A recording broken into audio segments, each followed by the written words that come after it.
تو گویا پتہ یہ چلا کہ یہ پہلے جاننا ضروری ہے. لیکن یقیناً میرا عنوان آج وہ نہیں ہے کہ میں آپ کو بتاؤں کہ نکاح اس کے شرائط اور وہ تفصیلات. انشاءاللہ وہ عنوان میرا 27 کہوں گا سنت نکاح. آج میرا جو عنوان ہے وہ یہ ہے کہ میاں بیوی کے حق کیا ہوتے ہیں, حقوق کیا ہوتے ہیں, ایک دوسرے پر ان پر کیا عائد ہوتا ہے, کیا چیزیں ان دونوں پر واجب ہوتی ہے جب وہ دونوں ملتے ہیں شریعت کے ماتے ہیں, تو کیا چیزیں ہوتی ہیں جو عورت کے مرد کے لیے ضروری ہے کہ عورت وہ حق ادا کرے, اور کیا وہ باتیں ہیں جو مرد کے لیے جاننا ضروری ہے کہ عورت کے وہ حق ہے, تاکہ جب یہ دونوں معاملے واضح ہو, دونوں کو اپنے اپنے حق کا علم ہو, تو انشاءاللہ عزیز ایک خوشگوار ایک اچھی زندگی انسان گزار سکتا ہے. اس معاملے میں حالانکہ کتاب و سنت نے بڑی رہنمائی کی مسلمانوں کی, اتنی رہنمائی کی کہ نبی اکرم صلی اللہ علیہ وسلم کی زندگی کی وہ پہلو بھی جو آپ کے اپنے ازواج کے ساتھ خلوت کے ہے, وہ چیزیں جو ظاہر نہیں ہوتی, عام انسان بتاتا نہیں ہے, وہ تمام باتیں بھی ظاہر اللہ رب العزت نے کروائی تاکہ امت کو اس چیز کی نصیحت ملے, تربیت ملے, سبق ملے کہ کیا کرنا ہے. تو سبحان اللہ, اللہ کے رسول صلی اللہ علیہ وسلم جو سب سے پاکیزہ شخصیت ہے دنیا میں, اس کے زندگی کے وہ حالات بھی ہمارے سامنے رکھے گئے تاکہ اس میں بھی ہمارے رہنمائی ہو, جن حالات کو ہم عموماً ایک دوسرے سے بات کرنا پسند نہیں کرتے ہیں.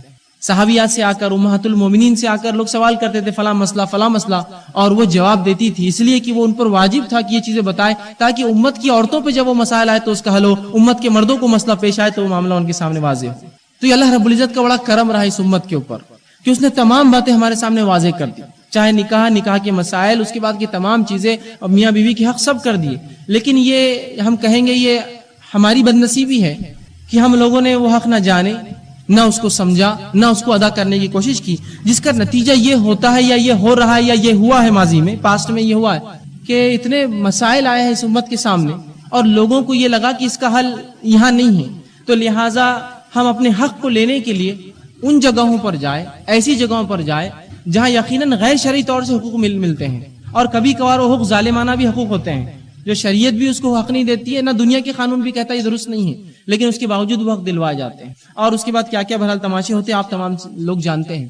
تو میاں بیوی کے حقوق یہ بڑی اہم چیز ہے, اس لیے کہ میاں بیوی کا رشتہ ہی ایسا ہوتا ہے, یہ رشتہ بڑا نازک ہے, یاد رکھیے. اس کے حقوق بھی بڑے عجیب اللہ رب العزت نے بیان کیے, اس کے نبی نے بیان کی, اس کو سمجھنا بہت زیادہ ہمیں ضروری ہے. اور نبی اکرم صلی اللہ علیہ وسلم جیسا جب اسوہ ہوتا ہے, نمونہ ہوتا ہے, آئیڈیل ہوتا ہے, ایگزامپل ہوتا ہے, تو بات بہت جلدی ہمیں سمجھ میں آتی ہے. لیکن یہ عجیب بات ہے کہ ہم نے اس معاملے کو شرم کے نام پر کبھی ڈھک دیا کہ نہیں یہ بے شرمی ہوں گی ایسی باتیں بیان کرنا, یا کبھی اس وجہ سے ڈھک دیا کہ لوگ کہاں سمجھیں گے, اتنی عقلیں کہاں ہیں لوگوں کو کہ وہ سمجھے دین اور شریعت کی بات, یا پتہ نہیں اپنے خود ساختہ وجوہات جو میں نے سوچ لی کہ آپ کو نہیں لائیں گے اور میں نے آپ کو بیان نہیں کی, اس طرح سے ان حقوق کو چھوڑ دیا جاتا ہے, پامال کیا جاتا ہے, توڑا جاتا ہے, جس کا نتیجہ یہ ہوتا ہے جو طلاق کی شکل میں ظاہر ہوتا ہے, جو ایک دوسرے کے خاندان کی جو ہے عزتیں گرانے اور عزتیں اچھالنے پر ختم ہوتا ہے, جو خلا کی شکل میں, جھگڑوں کی شکل میں, فتنے کی شکل میں, فساد کی شکل میں, قتل کی شکل بھی اختیار کرتا ہے آخر میں جا کر. یہ تمام چیزیں بہرحال ہوتی ہے. تو اگر ہم بنیادی طور سے یہ باتیں جان لیں تو انشاءاللہ عزیز ہمارے لیے بہت آسان ہوگا اس رشتے کو قائم رکھنا, اس بالکل بلکہ یہ کہوں گا اس نازک رشتے کو قائم رکھنا. اس لیے کہ جب یہ رشتہ ٹوٹتا ہے, مثال دیتا ہوں, اگر سمجھ لیجئے بھائی نے بھائی کی حق ادا نہیں کیے, تو جب یہ رشتہ ٹوٹتا ہے تو صرف دو لوگوں میں دراڑ آتی ہے, ایک بھائی دوسرا بھائی, معاملہ ختم ہو گیا. اس سے زیادہ کیا ہوگا, کچھ بھی نہیں ہوتا نا, اس سے زیادہ کوئی فتنہ زیادہ نہیں مچتا, دونوں ایک دوسرے کو برا بھلا کہتے ہیں, تھوڑے دن بعد معاملہ رفع دفع ہوتا ہے, مل بھی جاتے ہیں. لیکن جب میاں بیوی کا رشتہ ٹوٹتا ہے تو سب سے پہلے دو خاندان متاثر ہوتے ہیں, دو فیملیز برباد ہو جاتی ہے. میں کہوں گا ایک عام الفاظ میں, دو خاندان متاثر ہوتے ہیں, دو خاندان کے علاوہ ایک نسل برباد ہوتی ہے. اندازہ لگائیے اس کے لاس, اس کا نقصان کتنے دور تک جاتا ہے. دو بھائی حق ادا نہ کرے, دونوں میں جھگڑا ہوگا, دونوں الگ ہو جائیں گے, الگ گھر میں رہیں گے, معاملہ ختم. لیکن میاں بیوی کی حق ادا نہیں ہوں گے تو سب سے پہلے دو انسانوں میں نہیں ہوں گی علیحدگی, بلکہ دو خاندان الگ ہوں گے. دوسرا, ایک نسل برباد ہوں گی پوری. یہ بات بالکل طے ہے. یہ بات کی گواہی سب دے سکتے ہیں جنہوں نے ایسے خاندان دیکھے جو میاں بیوی الگ ہو گئے طلاق لے کر, خلا لے کر بیوی الگ ہوگی, طلاق دے دیا شوہر نے. اس کے بعد بچوں کی کیا حالت ہوتے ہیں, ننیال میں رہے, ددیال میں رہے, باپ کے پاس رہے, ماں کے پاس رہے, خرچہ کون اٹھائیں گا, تعلیم کون دیں گا. باپ کہتا ہے ادھر رہتے تو ادھر اٹھائیں گے, ادھر والے کہتے ہیں تمہارے باپ نے جو ہے شادی کی اور جو ہے تمہیں پیدا کر کے چھوڑ دیا, ادھر بھی نہیں ہوتا ہے. تو وہ زندگی جو انسان گزارتا ہے وہی جانتا ہے کیا نقصان اس کو ہوتا ہے, اور وہ خاندان میں جو بصیرت سمجھ رکھنے والے لوگ ہوتے ہیں وہ جانتے ہیں اس کا کیا لاس اور نقصان ہو رہا ہے. تو یہ بات بڑی اہم ہے, ان حقوق کو جاننا بہت زیادہ ضروری ہے. اور طلاق کی جو در, جو ریٹ, جو پرسنٹیج میں طلاق کا ریشو بڑھتا جا رہا ہے دن بدن, وہ بہت زیادہ الارمنگ جس کو کہیں گے, بہت زیادہ جو ہے چوکنا کرنے والا ہے کہ اتنی طلاق عام ہو چکی کہ جس کی حد نہیں. اور رہا اگر طلاق نہیں بھی ہوتی ہے تو ایسے کئی لوگ جو ایسی زندگی گزارتے ہیں جو ساتھ رہنا نہیں چاہتے ہیں لیکن ساتھ رہ رہے ہیں، اس لیے کہ نہ ساتھ رہنے کے حق معلوم، نہ الگ ہونے کے حق معلوم ہے کہ ساتھ رہے تو کیسا رہے، الگ ہونا ہے تو کیسا ہو، کچھ بھی نہیں پتا ہے، لہٰذا بس معاملہ فتنے اور فساد پر جا کر جو ہے ختم ہو جاتا ہے۔ تو یہ حقوق جاننا بہت زیادہ ضروری ہے، دو خاندان اور ایک نسل برباد کرتے ہیں حقوق اگر نہیں جانے انسان اور اس کو وہ کرے۔ اور اس کے علاوہ جو ذہنی نقصانات ہوتے ہیں مجھے بتانے کی ضرورت ہی نہیں ہے، جو اس کے لڑکی کے باپ کو ذہنی نقصان، اس کی ماں کو ذہنی نقصان، لڑکی کے والدین کو ذہنی نقصان، سماج اور معاشرے میں فکر مند لوگوں کو ذہنی نقصان اتنا تباہی مچاتا ہے کہ جو کنسٹرکٹیو ورک ہمارا، جو ذہن خالی رہنے سے جو ہم کچھ کام اچھا کر سکتے ہیں، وہ تمام صلاحیتیں اور قوتیں ان تمام مسائل میں برباد ہو جاتی ہیں۔ تو ان حقوق کو میں کہوں گا بہت غور سے جانیے، بہت اچھے سے پڑھیے، بہت اچھے سے سمجھیے، اس کو لکھ کر نکالیے اگر لگے تو، اگر یاد نہیں رہتے ہیں تو یہ بہت اہم چیز ہے، یاد رکھیے۔ اور اسی طرح ہر حق اہم ہے شریعت میں، لیکن یہ حقوق زیادہ اہم ہے اس لیے کہ اس کے نقصان زیادہ ہوتے ہیں۔ اور اللہ رب العزت کو دو لوگوں کا ملنا یہ پسند آتا ہے، یہ عمل پسند ہے، جب ہی اس نے شریعت میں نکاح کا حکم دیا۔ اور اسی طرح اللہ کے نزدیک دو لوگوں کا الگ ہونا یہ بہت ہی ناپسندیدہ ہے۔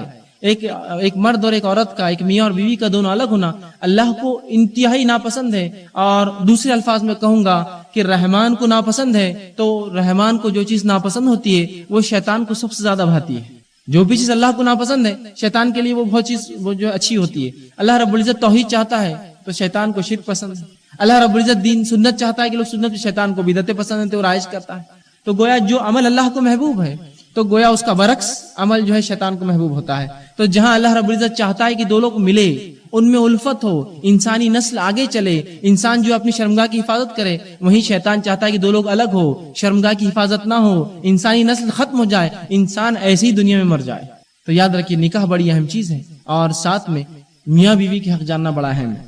اور بہرحال جب لوگ طلاق بھی دیتے ہیں تو ایسے واقعات بہرحال سامنے آتے ہیں، ایسی چھوٹی چھوٹی وجوہات ہوتی ہیں جن کو سن کر ایک انسان خود جس نے وہ عمل کیا کبھی اکیلے میں بیٹھ جائے اور کبھی سوچے، غور کرے، تو وہ کبھی کبھار ہنسے گا اس عمل پر، گو رونا آنا چاہیے اس کو، لیکن وہ ہنسے گا ایک طرح سے کہ میں نے کیا کیا اپنے ہاتھوں سے۔ اور یہ ہنسی اس کی ہنسی وہ ہوں گی جو انسان غم سے جو ہوتا ہے نا بوکھلا جاتا ہے تو ہنستا ہے کبھی کبھار، وہ ہنسی ہنسے گا اس لیے کہ بھائی میں نے پانی لاؤ بولا تھا، اس نے پانی نہیں لائی، اس لیے میں نے طلاق دے دیا اسے۔ ہوتا ہے نا طلاق، تم نے پانی نہیں لایا اب تک، آدھا گھنٹہ ہوگا میں نے تم کو کہا تھا۔ کچھ لوگ طلاق دے رہے ہیں کہ میں بستر صاف نہیں رہتا میرا، اس لیے میں اپنی بیوی کو طلاق دے دیا۔ کسی نے بس اس نے کوئی تحفہ لایا لیکن تحفہ اس لائق نہیں تھا کہ میں قبول کروں، یا جو ہے چھوٹی سی انبن کی بس تو میں تو ہوتی رہتی، یاد رکھیے تھوڑا سا کچھ ہو گیا اور بس کہہ دیا طلاق ہے، تو گویا یہ درست نہیں ہے۔ یاد رکھیے یہ چھوٹی چھوٹی وجوہات تو ہونا ہی نہیں چاہیے۔ کیا واقعی میں اتنی چھوٹی چھوٹی وجہ، ہاں آپ شرعی وجوہات بتائیے کوئی ہو سکتی ہے کہ بھائی ایک انسان ہے جو توحید پرست ہے، اس کے نکاح میں ایسی بیوی آ گئی جو شرک کرتی ہے، وہ سمجھا کے تھک جائے پھر طلاق دے۔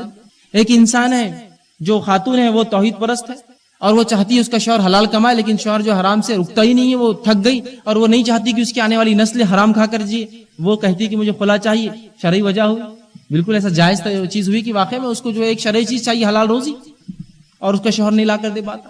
یا ایسی کچھ وجوہات ہو جو واقعی میں شریعت کہے کہ وہ 5 وقت کی نماز نہیں پڑھتا ہے، کہہ کے اگر تھک گئی، خاتون تھک گئی شوہر سے پڑھو نہیں پڑھتا ہے، مرد تھک گیا بیوی سے کہہ کر پڑھو نہیں پڑتی، تو یہ وجوہات ہو سکتی ہے کہ انسان اس بنیاد پر جا کر قاضی کے پاس کہے کہ بھائی یہ تو نمازی نہیں ہے، اور نماز تو یہ کفر اور ایمان کا فرق ہے، شرک اور ایمان کا فرق ہے، تو یہ ہو سکتا ہے۔ لیکن وجوہات تو آپ دیکھیے، دارالخزاج جائیے یا آپ فیملی کورٹس جائیے تو وہاں آپ کو وجوہات ایسی ایسی ملیں گی جس کی کوئی انتہا نہیں، اور ان وجوہات کو ڈیفائن کرنے کے لیے، اس کو جائز ٹھہرانے کے لیے پھر جو جھوٹ گڑھا جاتا ہے وہ آپ سب جانتے ہیں، مجھے بیان کرنے کی ضرورت نہیں ہے۔ کس حد تک انسان جھوٹ بولتا ہے، کیسے کیسے الزام تراشیاں ایک دوسرے پہ ہوتی ہے، ایک دوسرے کے خاندان پر، ایک دوسرے کے کیریکٹر پر، مجھے لگتا ہے مجھے بتانے کی ضرورت نہیں۔ تو بہرحال میاں بیوی کے حقوق بڑے اہم ہیں۔ اللہ رب العزت چاہتا ہے کہ یہ دو لوگ مل کر رہیں، وہیں شیطان چاہتا ہے کہ یہ دو لوگوں میں علیحدگی اختیار کرے۔ ہمیں چاہیے ان حقوق کو جانیں اور ہم جو ہے ان حقوق کو ادا کرنے کی بہرحال جو ہے کوشش کریں۔ نبی اکرم صلی اللہ علیہ وسلم کی بعثت سے پہلے عورتوں کی کیا حالت تھی میں بہرحال مختصر بیان کرنا چاہوں گا، تاکہ میں پورا اس طرف آؤں کہ اللہ رب العزت نے اس دین کے ذریعے کیا عطا کیا ہے مردوں کو اور بالخصوص عورتوں کو۔ شریعت اسلامیہ سے پہلے عورتوں کی جو حالت تھی وہ یہ تھی کہ ان کا معاملہ یہ تھا کہ یہ یا تو ایک غلام سمجھی جاتی، یا تو ایک نوکر جیسا اس کا معاملہ تھا، یا تو بہرحال ایک استعمال کی چیز تھی، یا پھر آخر اس کے حقوق جانوروں سے گئے گزرے تھے۔ یہ حال تھا عورتوں کا۔ آپ صلی اللہ علیہ وسلم جب آئے تو عرب کے کچھ قبائل ایسے بھی تھے جو اپنی لڑکیوں کو دفن کرتے تھے، وہ سب نہیں کرتے لیکن ایسے قبائل بھی موجود تھے جو لڑکیوں کو دفن کر دیتے تھے۔ اگر کوئی شخص مر جاتا تو اس کی بیٹیوں کو صرف یہ آس دیتے اس یتیم لڑکی کو کہ ہم تمہارا اچھا نکاح کریں گے اور اس کی وراثت نہ جائے بول کے اس کا کبھی زندگی بھر نکاح ہی نہیں کرتے. کبھی یہ ہوتا کہ وراثت دوسرے گھر میں نہ جائے تو جب بھائی مر جاتا تو گھر کا بڑا طاقتور مرد کیا کرتا کہ اس آدمی کے دوسرے جو بیویوں سے لڑکے ہوتے تھے اس سے ان عورتوں کا نکاح مطلب سوتیلی ماؤں سے نکاح کر دیتے تھے تاکہ وراثت گھر کے گھر میں رہے.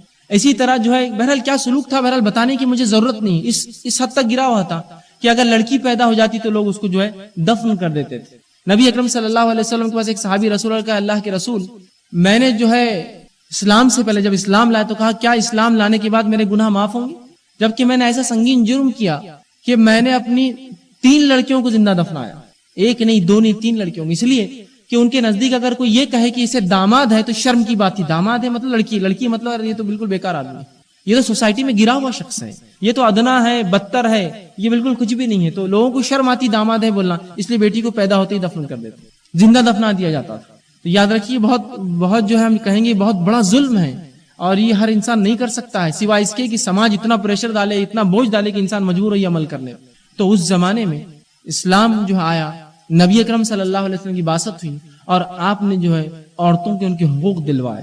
بلکہ اگر کوئی شخص اسلام کی تعلیمات کو جو ہے پڑھے تو وہ دیکھیں گا کہ نبی اکرم صلی اللہ علیہ وسلم کی تعلیمات کا اگر نچوڑ نکالے تو یہ تھا عورتوں کی عزت اور عظمت جو ہے شریعت نے دی. گویا انسانیت کے آدھے طبقے کو عزت دلائی شریعت نے, جو جانور سمجھا جاتا یا اس سے بھی بدتر. اور یہ عربوں کی صرف عورتوں کی حالت نہیں تھی عربوں میں, بلکہ ہندوستان میں کیا حالت ہے مجھے بیان کرنے کی ضرورت نہیں. برٹشرز کے قانون بنانے سے پہلے 1839 سے پہلے یہاں کی عورتوں کا بھی کیا حال تھا. جب انسان مر جاتا تو یہ ایک عورت کے لیے خوش نصیبی تھی کہ وہ جو ہے اس کے ساتھ جل جائے. تو یہاں بھی کوئی بہترین حق نہیں تھے اس کے. اسی طرح یونان میں بھی عورتوں کے کچھ خاص حق نہیں تھے سوائے اس کے کہ اگر کوئی مرد کسی کا قتل کر دے تو اس کے بدلے اس کی عورت کو قتل کر دیا جاتا, اس کی بیوی کو مار دیا جاتا. عجیب قانون ہے نا, عقل میں نہیں آتا. قتل کروں میں اور مارا جائے میری بیوی کو, میں اس کے بدلے مار دو. اس لیے کہ آدمی کو قتل نہیں کیا جا سکتا, عورت اس کی جو ہے ریپلیسمنٹ ہوگی, وہ بلی دے دیں گے اس کے بدلے, اور اس کی بیوی کو قتل کر دیا جاتا. یہ حالت تھی. اس دور میں اسلام آیا اور اس نے خاتون کو حق دیا, ایسا حق دیا کہ جس کے تعلق سے تصور کرنا محال ہے. اس دور جہالت کو دیکھے, پھر ان حقوق کو دیکھے, تو پھر آج کے دور کی خواتین یہ کہیں گی کہ الحمدللہ جتنا سکون اور اطمینان یہ شریعت نے دیا شاید ہم نہیں پاتے یہ سکون اور اطمینان اگر کسی اور مذہب میں کسی اور جگہ کسی علاقے میں پیدا ہوئے. اتنا اس شریعت نے ہم کو دیا ہے, اور نہ صرف عورتوں کو دیا, ہم کو بھی تو دیا. یہی عورت ہمارے ماں کے شکل میں بھی تو ہے, یہی عورت ہمارے بیوی کی شکل میں بھی تو ہے, یہی عورت ہماری بیٹی کی شکل میں بھی تو ہے. تو حق تو مجھے بھی دیا اس شریعت نے, صرف عورتوں کو کہاں دیا. میرا بھی تو بینیفٹ ہوا اس کے اندر کہ میں آج ماں کی عزت اور تعظیم کرتا اس لیے کہ شریعت نے وہ حق دیا. اگر نہ دیتا تو اگر میں چاہتا بھی تو اپنی ماں کے ساتھ وہی برا سلوک کرتا جو سماج کرتا. بلکہ نبی اکرم صلی اللہ علیہ وسلم کے زمانے میں جب ایک قاصد رسول اکرم صلی اللہ علیہ وسلم سے ملاقات کے لیے جو ہے فارس سے آیا, جو فارسی تھا مجوسی تھا, جب وہ آیا ایک احکام لکھے کہ تم کو جو خسرو نے بلایا ہے, تمہاری گرفتاری کا وارنٹ نکلا ہے, اس لیے کہ تم ہم کو دعوت دے رہے ہو اسلام کی. تم جاہل اور بدو لوگ جن پر ہم نے حکومت کی, آج ہم کو بتاؤ گے دین و شریعت اسلام کیا ہے, لہذا تمہاری گرفتاری کا وارنٹ ہے. نبی اکرم صلی اللہ علیہ وسلم کو وحی ہوئی اور آپ کو بتایا گیا کہ وہ بادشاہ مر چکا ہے جس نے وارنٹ دیا تھا, اور اس کے مرنے کی وجہ یہ تھی کہ اس کے بھتیجے نے اسے قتل کیا تھا. وجہ یہ تھی کہ اس زمانے کا جو ان کا مذہب تھا اس میں یہ تھا کہ کسی بھی خاتون سے اگر انسان کو خواہش ہو جائے کہ اس سے میں جو ہے اپنی خواہش پوری کروں تو اس کو نہ نہیں کہا جا سکتا تھا. اور اس بھتیجے کی جو ماں تھی اس کے ساتھ ایک وزیر نے کہا تھا اس بادشاہ کو, بادشاہ میں اس کے ساتھ جو ہے منہ کالا کرنا چاہتا ہوں, اور اس بادشاہ نے کہا چونکہ وقت کا قانون وہی تھا اس نے دے دیا. اس لڑکے کو بہت بری بات لگی تھی کہ میرے ماں کے ساتھ یہ سلوک ہوا, اور اس نے کیا کیا اپنے چچا کو قتل کر دیا اور خود بادشاہ بن گیا. تو یہ حالت تھی یاد رکھی قوموں کی کہ اس طرح سے عورتوں کے ساتھ سلوک ہوتا تھا. تو گویا وہ ایک ظاہر جو بھی ہوگا اس کا مذہب کچھ نہ کچھ تو اس کے دل میں بات تھی اپنی ماں کی طرف. تو شریعت نے نہ صرف عورتوں کو اونچا کیا, ہمیں بھی اونچا کیا کہ ہمیں وہ حق دیے کہ ہم ان کو وہ حق دے سکیں. تو شریعت نے عورتوں کو بہت ابھارا, ان کے حقوق کو بہت اونچا کیا اور ان کے ایسے حق دیے. اور شریعت کی خصوصیت ہے جس کو جو چاہیے شریعت وہی دیتی ہے. ادر کی ایک دم سادی مثال دوں گا بات سمجھنے کے لیے. اگر ایک بلب ہے اس کو 400 واٹ چاہیے تو شریعت کہتی 400 دو, اس کو 600 نہ دو, یہ خراب ہوگا. اس سے کم دیں گے بھی تو یہ خراب ہو جائے.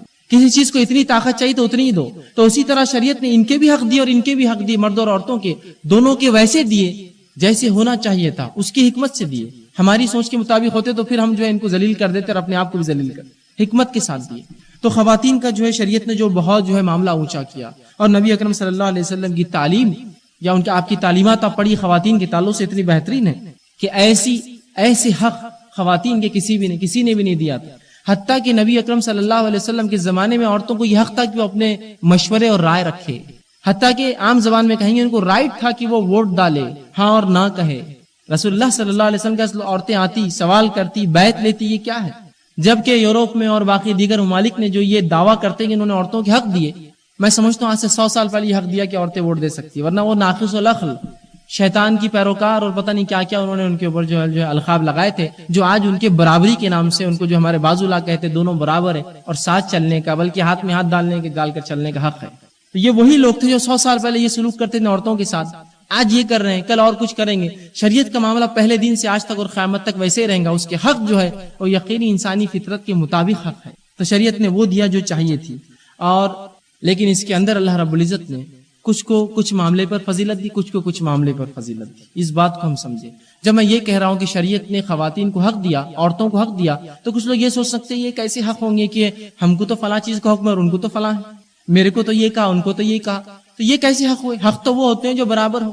یاد رکھیے، میں نے اس لیے پہلے بیان کر دیا، شریعت ہر کسی کو اتنا دیتی ہے جتنا اس کے لائق ہے، جتنا اس کو چاہیے، اس سے زیادہ بھی نہیں اور اس سے کم بھی نہیں۔ تو اللہ رب العزت نے یہ بات بالکل درست ہے کہ مردوں کو کچھ معاملے میں قوام رکھا، اونچا رکھا، عورتوں کو کچھ معاملے میں جو وہ کیا، لیکن اللہ کے سامنے ان کے حقوق جو ہے برابر ہے، ان کی حیثیت برابر ہے، ان کی عبادتوں کا اجر برابر ہے، ان کے گناہوں کی سزا برابر ہے۔ اللہ رب العزت قرآن میں فرماتا ہے، سورہ نساء سورہ نمبر 4 آیت نمبر 34 میں فرماتا ہے، الرجال قوامون علی النساء، مرد جو ہے قوامیت رکھتا ہے، ایک درجہ اونچا رکھتا ہے عورتوں کے مقابلے میں۔ آگے فرمایا بما فضل اللہ بعضهم علی بعض، اس لیے کہ اللہ نے بعض کو بعض پر فضیلت دی ہے، یہ اللہ کا معاملہ ہے، اس کی چوائس ہے، اس کی مرضی ہے، اس لیے کہ اللہ نے بعض کو بعض پر فضیلت دی ہے۔ وبما انفقوا من اموالهم، اور اس لیے کہ یہ تم پر اپنے مال خرچ کرتے ہیں۔ یہ مردوں کو کیوں قوام رکھا؟ اس لیے کہ مرد مال خرچ کرتا ہے، عورت کا جو ہے نان و نفقہ اس کے ذمہ ہے، تو لہٰذا اس کو قوامیت دی گئی اس معاملے میں۔ ٹھیک، تو یہ بات سمجھنے کی ضرورت ہے کہ شریعت نے حق برابر دیے، لیکن جس کو جو چاہیے تھا وہ دیا، اور جس کو جس فیلڈ میں آگے بڑھانا تھا وہاں بڑھا، جس کو جس فیلڈ میں پیچھے رکھنا تھا وہاں رکھا۔ سیدھی سی بات۔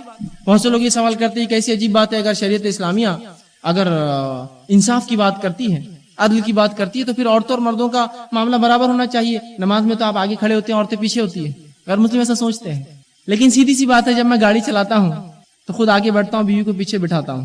کہیں ایسا ہوتا ہے کوئی مجھے پریشانی یا ڈر لاحق ہو تو میں خود آگے چلتا ہوں، بیوی کو پیچھے رکھتا ہوں، یہ تھوڑی کا بازو چلو میرے ہم دونوں برابر ہیں کہ تو یہاں مجھے اللہ رب العزت نے جسمانی اعتبار سے مضبوط بنایا ہے، میں آگے رہوں گا۔ جہاں ان کا معاملہ ہوگا ظاہر سی بات ہے وہ آگے رہیں گے۔ اگر کوئی مہمان آ جائے اور میں باورچی خانے میں جاؤں تو ظاہر سی بات ہے فیل ہو جاؤں گا بہت جلدی، وہ کہیں گے آپ ادھر جائیے، میں یہ سنبھالتی، یہ ان کی فیلڈ ہے۔ سمجھ رہے ہیں آپ بات؟ تو یہاں کسی معاملے میں کسی کو قوامیت دی ہے اللہ رب العزت نے، یہ جو ہے ان کے فضل اس لیے کہ یہ جو ہے کما کر لاتے ہیں۔ تو اللہ رب العزت نے مردوں کو جو فضیلت دی اس کی وجہ یہ بتائی کہ یہ جو مرد جو ہے یہ کما کر لاتے ہیں، اور اللہ نے بعض کو بعض پر جو ہے فضیلت دے رکھی ہے۔ اسی طرح یہ فضیلت کی وجہ جو ہمیں سمجھ میں آتی وہ یہ ہے، ایک تو جسمانی اور ذہنی۔ جسمانی اور ذہنی جو ہے ایک فضیلت یہ ہے مردوں کی عورتوں کے اوپر کہ جسمانی طور سے مضبوط ہوتے ہیں اور خواتین کے مقابلے میں، اور ظاہر سی بات ہے دوسری ذہنی اعتبار سے جو ہے یہ جو ہے مکمل ہوتے ہیں۔ اس اعتبار سے میں نے کہہ رہا ہوں کہ عورتیں ناقص العقل ہے اور مرد مکمل ہے۔ بتانے کا مقصد یہ ہے کہ جو ہے سائیکولوجیکلی عورتیں جو ہے ویک ہوتی ہے اس لحاظ سے کہ بہت جلدی متاثر ہو جاتی ہے کسی سے بھی۔ مردوں کا معاملہ اس کے برعکس ہوتا ہے، سوچتے ہیں، سمجھتے ہیں، حالات کو جانچتے ہیں اور پھر متاثر ہوتے ہیں۔ تو اللہ رب العزت نے ان کو مضبوط بنایا مردوں کو، اسی لیے عورتوں کا ان کے ماتحت اور ان کے مشورے لو، اس لیے کہ زیادہ جانتے ہیں، تم لوگ بہت جلدی متاثر ہو جاتی ہو، بہت جلدی جو ہے جس کو کہیں گے ہم احساسات کے اندر بہہ پڑتی ہو۔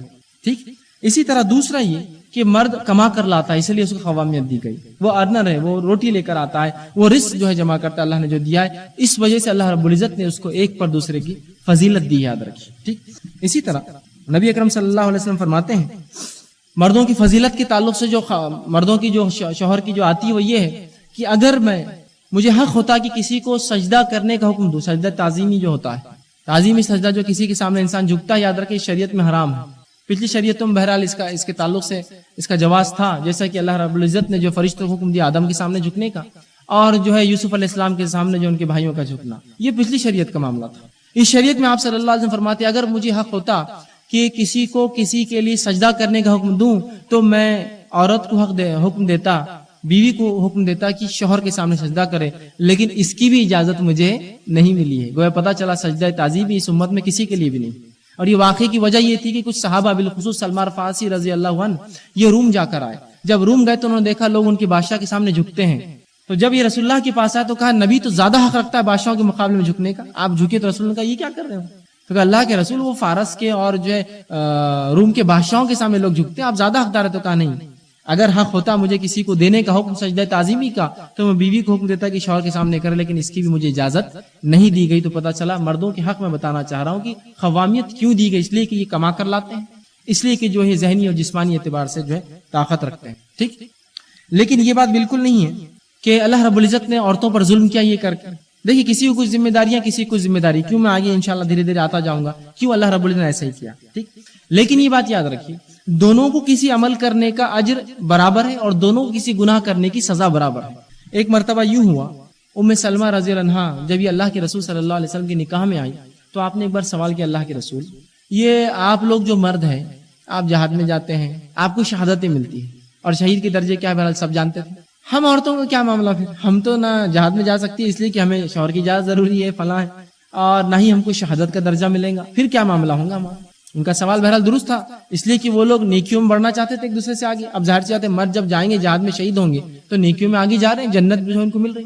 خواتین کا کیا ہوگا؟ تو انہوں نے جب یہ سوال کیا تو اللہ رب العزت نے سورہ نساء سورہ نمبر 4 کی آیت نمبر 32 نازل کی، اس میں اللہ نے حکم دیا اور فرمایا یہ بات کہ للرجال نصیب مما اکتسبوا، مردوں کے لیے وہ ہے جو انہوں نے کیا، مردوں کے لیے وہ ہے جو انہوں نے کیا، اپنے اعمال کا بدلہ وہ ہے جو انہوں نے کیا. پھر فرمایا وللنساء نصیب مما اکتسبنا، اور عورتوں کے لیے وہ ہے جو عورتوں نے کمایا، جو عورتوں نے کیا، جو اعمال انہوں نے کیے. اور فرمایا واسألوا اللہ من فضلہ، اور اے مسلمانوں تم اللہ سے اس کا فضل طلب کرو. تو یہ آیت نے یہ بتایا کہ اللہ نے جس کو جو کام دیا ہے اس سے اس کی پوچھ کریں گا. تو مردوں کو اگر قوامیت دی ہے، جسمانی اعتبار سے مضبوط بنایا ہے تو انہیں جہاد کا حکم دیا، ان سے اس کا سوال ہوگا. لیکن عورتوں کو چونکہ یہ کام کے لیے نہیں رکھا لہٰذا ان سے اس کے علاوہ سوال ہوگا. سمجھ رہے بات؟ دونوں کے اعمال جیسے کریں گے اس کے مطابق ان کا فیصلہ ہوگا. تو جو انہوں نے کمایا ان کے لیے، جو انہوں نے کمایا ان کے لیے، جو مردوں نے کمایا مردوں کے لیے، جو عورتوں نے کمایا اعمال کے اعتبار عورتوں، مطلب جس کو جس کام کا حکم دی گیا وہ کام کرے. اگر وہ کریں گا تو اس کے بھی درجات بلند ہوں گے، اللہ رب العزت اس کو اس کی پوچھ کریں گا اور اس کے مطابق اس کو بھی اجر دیا جائے گا. یاد رکھیے. تو پتہ چلا کہ کسی معاملے میں ان کی فضیلت ہے، کسی معاملے میں ان کی فوقیت ہے، لیکن بہرحال بالآخر دونوں کے حقوق جو ہے برابر ہیں. آئیے سب سے پہلے نبی اکرم صلی اللہ علیہ وسلم کی زندگی سے ہم جاننے کی کوشش کرتے ہیں. دل بستگی کے واقعات جو میں لکھ رہا ہوں، کیا یہ نکات میرے اپنے دل کے بنایا؟ کیا ایسا تو نہیں میں آپ کو بتا رہا ہوں بھائی یہ کیجیے اور بعد میں پتہ چلا یہ تو غلط تھا؟ میں انشاءاللہ حوالے آپ کے سامنے رکھتا جاؤں گا. اللہ رب العزت قرآن فرماتا ہے، میں نے خطبے کے اندر 2 آیتیں اور ایک حدیث آپ کے سامنے پڑھی. آیتوں کے وہ حصے تھے، مکمل آیتیں نہیں تھی.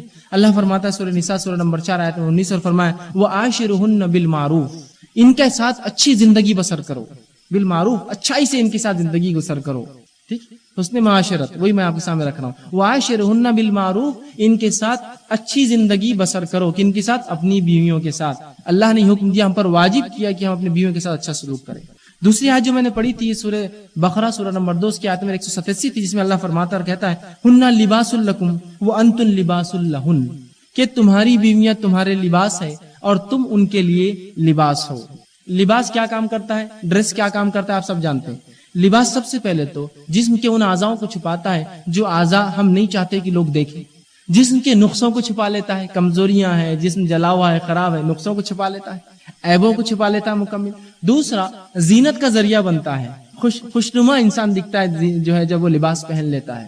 تو جیسے لباس کام کرتا ہے، اللہ فرما رہا ہے کہ تم ان کے لیے لباس ہو، وہ تمہارے لباس ہے. مطلب جیسے لباس کام کرتا ہے کہ برائیوں کو، سطر کو ڈھانکتا ہے، کمزوریوں کو، نقص کو چھپاتا ہے، اور جس طرح سے خوبصورتی اور زینت بنتا ہے، اسی طرح تم دونوں کا رشتہ ہے، میاں بیوی کا رشتہ ہے کہ یہ اس کے لیے لباس ہے اور یہ اس کے لیے لباس ہے. یہ بالکل واضح ہے کہ کوئی خاتون جو ہے اپنے شوہر کی برائیاں نہ کرے، کوئی شوہر اپنی بیوی کی جو ہے دوسروں کے سامنے برائیاں نہ کرے. اس لیے کہ لباس کسی کو ظاہر کرتا ہے کہ اس کے جسم کے اندر کیا ہے، یا اس کپڑے کے پیچھے کیا چھپا ہے، کیا برائیاں، کیا نقص ہے جسمانی اعتبار سے نہیں پتہ چلتا ہے، بلکہ وہ تو خوشنما بتا کر انسان کے اچھے اچھے نقص چھپا لیتا ہے. تو کہا تم ان کے لیے لباس ہو، یہ تمہارا لباس ہے.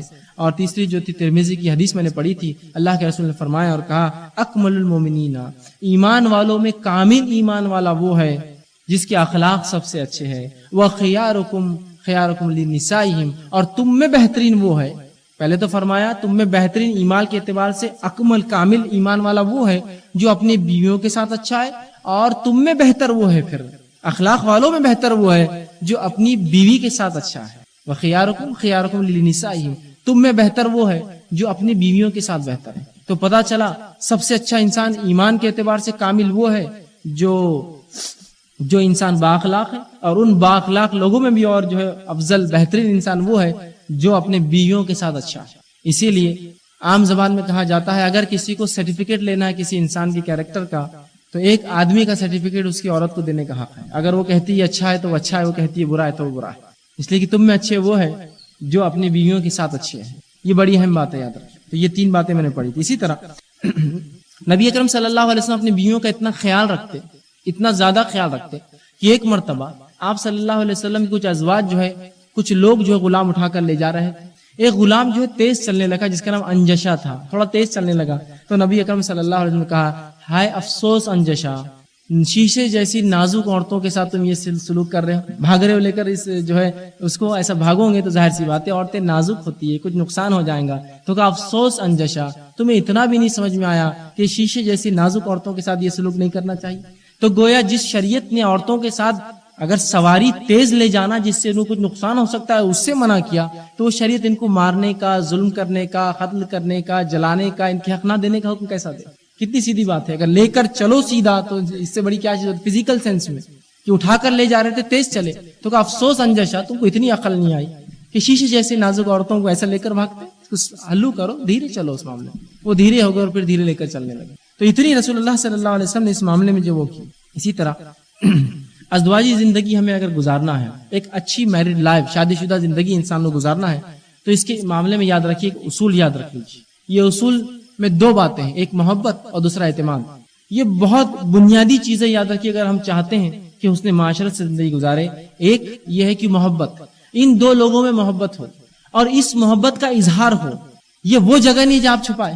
لوگ کئی بھی محبتوں کا اظہار کرتے ہیں, جہاں اس کا جائز ہے اس کی بیوی وہاں چھوڑ کر باقی سب جگہ اظہار کر رہا, حالانکہ اکثر نو میں جواب آ رہا اس کو, پھر بھی وہ ادھر چانس ادھر چانس, یہ ٹرائی کر لیتے وہ ٹرائی کر لیتے. اور جہاں اس کا نکاح ہوا وہاں اظہار نہیں کرتا ہو. اب یہ تو نکاح میں آئے گی, اب کیا اظہار کرو؟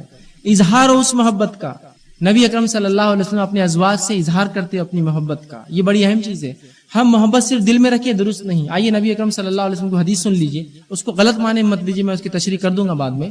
آپ صلی اللہ علیہ وسلم نے دیکھا کہ ایک شخص جا رہا تھا, ایک نوجوان, اور دوسرا ایک نوجوان نے کہا اللہ کے رسول, جو رسول اللہ کے ساتھ کھڑا تھا, کہا اللہ کے رسول, بلکہ وہ صحابی نوجوان نہیں تھے, ایک نوجوان گزرا صحابی, ایک نوجوان صحابی, اور دوسرے صحابی نے کہا اللہ کے رسول, وہ جو نوجوان ابھی گیا ہے میں اللہ کے لیے اس سے محبت کرتا ہوں, بڑا اچھا انسان ہے, ہو سکتا ہے اس کی جہاد, اس کے اعمال, اس کی نمازیں, اس کی زکوٰۃ, اس کے صدقات بڑے افضل ہو.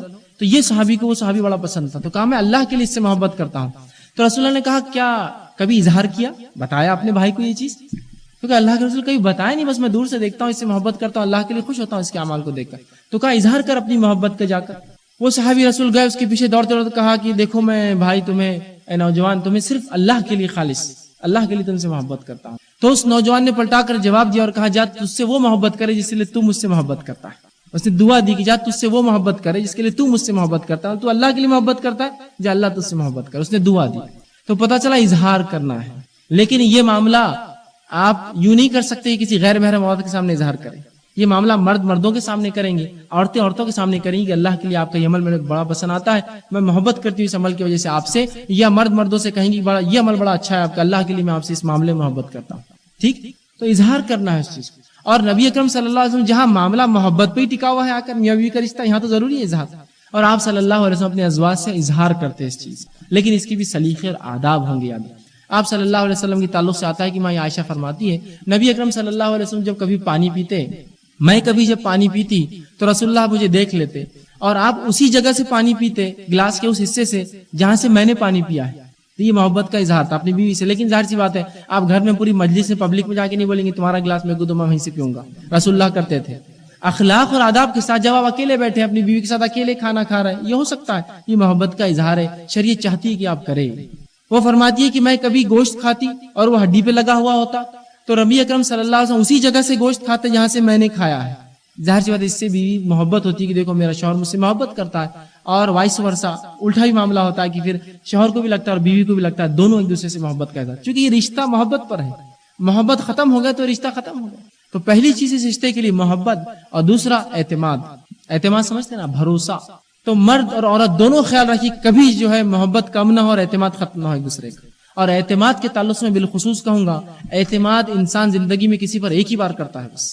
تو خواتین کبھی ایسا نہ ہونے دے کہ اپنے شوہر کے معاملے میں کبھی اعتماد کھوئے, یا مرد کبھی ایسا نہ ہونے دے کہ اپنے بیوی کے معاملے میں کبھی اعتماد کھوئے. اور کبھی محبت میں کمی نہ آنے، اس لیے کہ یہ دو چیزیں کم ہو گئی، معاملہ ختم ہو گیا، رشتہ ختم ہو گیا۔ یہ دو لوگ اس رشتے میں رہ کر بھی جو جسمانی اعتبار سے، نفسیاتی اعتبار سے سب سے نزدیک ہوتے ہیں، اس کے بعد بھی اگر یہ محبت اور اعتماد والی چیز نہ ہو تو دو اجنبی رہتے ایک ساتھ، ایک بستر پہ سو رہے ہیں لیکن کسی کی پرواہ نہیں، ایک گھر میں رہتے کوئی کسی کو پوچھنے والا نہیں، اس لیے کہ محبت اور اعتماد یہ دو چیزیں جو اس رشتے کو لے کر چلتی ہیں، اور ان دونوں کی تعلیم افسوس اس معاشرے میں دی نہیں جاتی، سکھایا نہیں جاتا ہے، بتایا نہیں جاتا ہے۔ نبی اکرم صلی اللہ علیہ وسلم یہ چیز سکھاتے تھے، یہ چیز بتاتے تھے، صحابہ نے یہ چیز اپنی بچیوں کو سکھائی، صحابہ کتابیں کے واقعات پڑھیے آپ نکال کر، جو اپنے بچیوں کو نصیحت کرتے جب ان کے نکاح ہوتے کہ شوہر کے ساتھ کیا کرنا ہے، اور ویسی نصیحت وہ باپ کرتا جو اپنے بچے کا نکاح کرتا ہے کہ تو نکاح کر رہا ہے، تیرے پہ یہ چیزیں واجب اور وہ ہے، یہ بتایا نہیں جاتا ہے۔ یہ افسوس کی بات ہے بڑی۔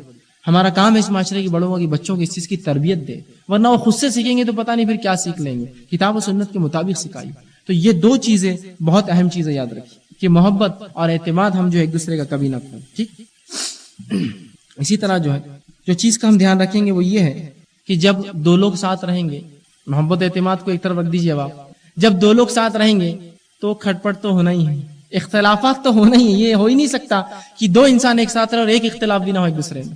اور جب دو بھائی اگر جڑوا بھی ہو تو بھی اختلاف کرتے ایک دوسرے سے، کسی کو کالا رنگ پسند ہے کسی کو لال ہے، حالانکہ دونوں جڑوا ہے، ایک ساتھ پیدا ہوئے، ایک ساتھ ماں کے پیٹ میں رہے، پھر بھی ان کے اختلاف ہے نا سمپل۔ تو دو لوگ جن کی نفسیاتی الگ ہے، ایک مرد اور ایک عورت ہے، اختلاف تو ہوں گے، فطری طور سے ٹکراؤ کمپلسری ہونا ہی، دونوں بالکل الگ فیز ہے ایک دوسرے سے، تو ظاہر سی بات ہے پرابلم سے کریٹ ہوں گے، وہاں اختلافات تو ہونے والے۔